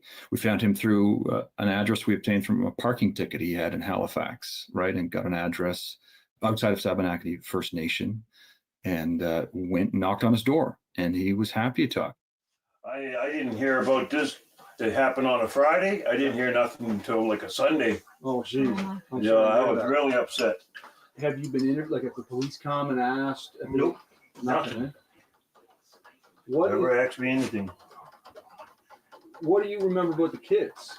Kids, they were happy. Yeah. Very happy. Yeah. Yes. Every time I seen them, they always lived at their grandmother's in Truro. I got you. Okay. Yeah. Well, at their great grandmother's. Yep. Yeah. Yep. That Patty Carter's. That's where I used to go visit. Okay. Yeah. What? Until this guy moved him away, and that was the last time I seen him. And so he took us to his mother's house, Connie Brooks, in Indian Brook. It's part of Spaganagity First Nation. So we went to her home and we saw family photos. Okay, I just want to let you guys know that I'm literally going to play to the end of this. There's 4 minutes and 41 seconds after that. I'm going to get going, okay, guys? But like I said, I stayed on for this whole episode, and that just so that if you guys had questions that you wanted to ask Daniel and he wanted to respond to them, okay? But, I mean, imagine, still, regardless of anyone, imagine one person trying to keep up with questions coming at them. Their fingers are going to get sore unless they're using, you know, their freaking phone, speech, text and stuff like that. But I'm going to be about another 5 minutes, and then I'm going to head off, okay? I am wiped out from today. It was all over the wall, some of Lily and Jack, some of Malaya as a child. Yeah. When's the last time that you got to see Lily and Jack? I seen Lily last year when she brought her up here. Yes, the last time I seen Lily. Okay. Yeah, that's when they took them pictures. Okay. Yeah. Okay. Did Lily and Jack ever learn anything about their Mi'kmaq heritage? No, because they lived off the reserve. Okay. They come up occasionally, you know, when she brings them up and visit. Yeah. She brought them up, and did you show them anything? Yeah, we showed them everything, and then, you know. And Connie Brooks told us some interesting information. Malaya had been there to get her status card updated. So she is a member of the First Nation. And she visited her grandmother and other relatives. And her grandmother asked her about her relationship with Daniel Martell. I don't know, but I asked her, did he hurt you? She didn't really say he hurt her, but he held her down. He held her down and took her phone on her, and she couldn't talk. She couldn't be allowed to use the phone. Yeah, I mean, we can't remove that. The kids, you know, they have Indigenous heritage, and they're on their mother's side. Their grandfather is a member of the Mi'kmaq community. The kids do not have official status with that community, but certainly the Mi'kmaq community has been involved in the search and providing legal assistance to their mother. So it is a part of the story.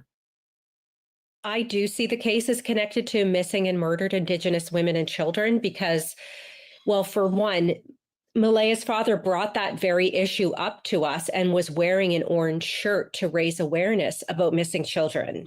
And while there hasn't been a specific outcry about it, I think one thing to consider is that children going missing or being murdered happens more often to Indigenous kids statistically. And so you can't disconnect that these children have gone missing for this long with no answers from their Indigenous heritage.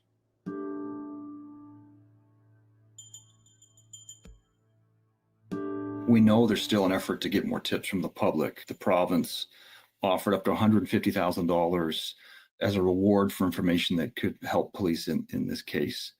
And that's part of a provincial program designed to kind of get tips for some of the cold cases that are some of them very historical in Nova Scotia. Police say, though, they have received hundreds of tips already, and they've interviewed dozens and dozens of people. I mean, they are getting information, but so far, the kids still remain missing, and nothing has been able to be that breakthrough piece that they really need. We are still very much on this case. The school year has started back up. The children are not in their seats on the school bus. They're not in their classrooms with their peers. There's still a lot of questions, and Greg and I plan to continue pressing for answers.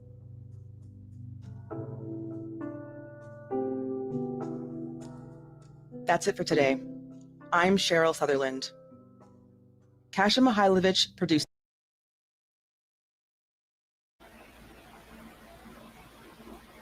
Oh, you guys. Okay, so that's over.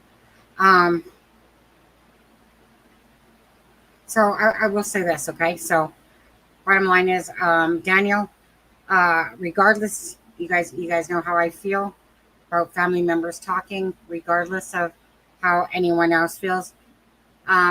You guys know your own truth that was on that property that day, right? You guys know your own truth. It becomes that simple. We don't know the truth. We want the truth. We want the answers for Jack and Lily. That's all it's about, Jack and Lily. But again, right? I'm not a mind reader. You're not a mind reader on this one. And again, this becomes to me from somebody's lips to God's ears. If somebody has guilty knowledge or if they're innocent, again, this was a bad way of going about it. Maybe you have regrets. Maybe you don't. At the end of the day, again, it just becomes no matter what, the focus is answers for Jack and Lily. And whatever those answers are, then it will be. Simple as that. But this definitely was never a way to go about it. Probably, it's live and learn, right? When it comes to that. People just want genuineness, honesty, and truth when it comes to missing children especially, right? But at the end of the day, if you had zero involvement or any involvement, Malaya knows, your mother knows, you three were on the property and stuff like that. So like I said, however this case turns out, whatever. It's just no matter what way it turns out, it's answers for Jack and Lily. Better put them up there before I get going. Right? These are beautiful children. Little Meadow is beautiful.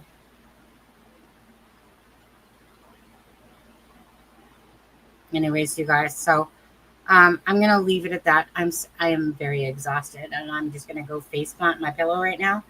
And again, I just, it would just be nice to get truthful answers. But the thing is that at this point of the game, to be honest, that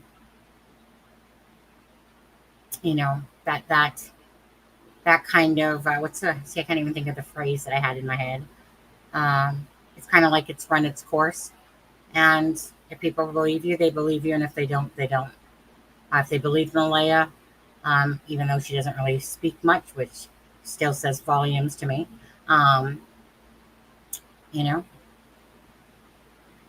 can't do anything about that. Just gonna be a voice for Jack and Lily. Share my feelings. Other people share their feelings about it all. Anyways, legend of the online gamer. Well, Alex, gonna be logging off now. So anyways, you guys, thank you again for joining the live. This one's gone on 3 hours, and I thought I was going to be ending at about the hour and a half mark, to be honest with you. Prayers, and hopefully answers, like I said, come down the pipe for Jack and Lily. So again, to the cadaver dogs and stuff coming in and that, awesome. Anything that propels this case forward and brings information, that's all we want. It really sucks. And I want to say this, of course, I want to say to Belinda, especially, Belinda, we've listened to you a few times now in this podcast and during your other interview and stuff like that. And I just want to say this. I feel absolutely horrible for Belinda, especially Belinda. I can't speak for a lot of the other family members, but I'm sure there's other ones out there that are just awaiting answers as well. But thank you for being a voice, Belinda, for Jack and Lily. Again, I can't imagine anyone that's in a position of not knowing answers, and that's almost coming up to the 5-month mark, to know that there's true sincerity and devastation in your voice. You can't take away, right? Whatever happened when Daniel and Malaya met, and it was clear as day that people got pushed out of the way there. And all I know is that I thank Belinda for being the warrior that she is, but in my heart of hearts, I'm just absolutely devastated for this grandma that has to wake up and come to the realization that what she's witnessing online is a far cry to how this case should be if the truth is being told. And so all we can hope for and wish for is that Jack and Lily get the answers that they deserve. Every child, every person that either where people have no answers or family members have no answers is to me one of the most absolutely devastating things that could ever happen to family members, whatever, friends, that they just don't know. But they just don't know. We don't want to see this case go that way. We want to know. You know? We want to know what happened to Jack and Lily. What can I say? It's so hard to stare at their faces each day and know that this is like all this stuff going on. Okay, guys. With that being said, yeah, I'm just going to play off that little clipping again for Jack and Lily. Sorry, guys, if I'm talking slow, honestly, it's just because, again, I'm just lacking sleep. My bad. I'm just going to play this little video. This one always, to me, they both do, but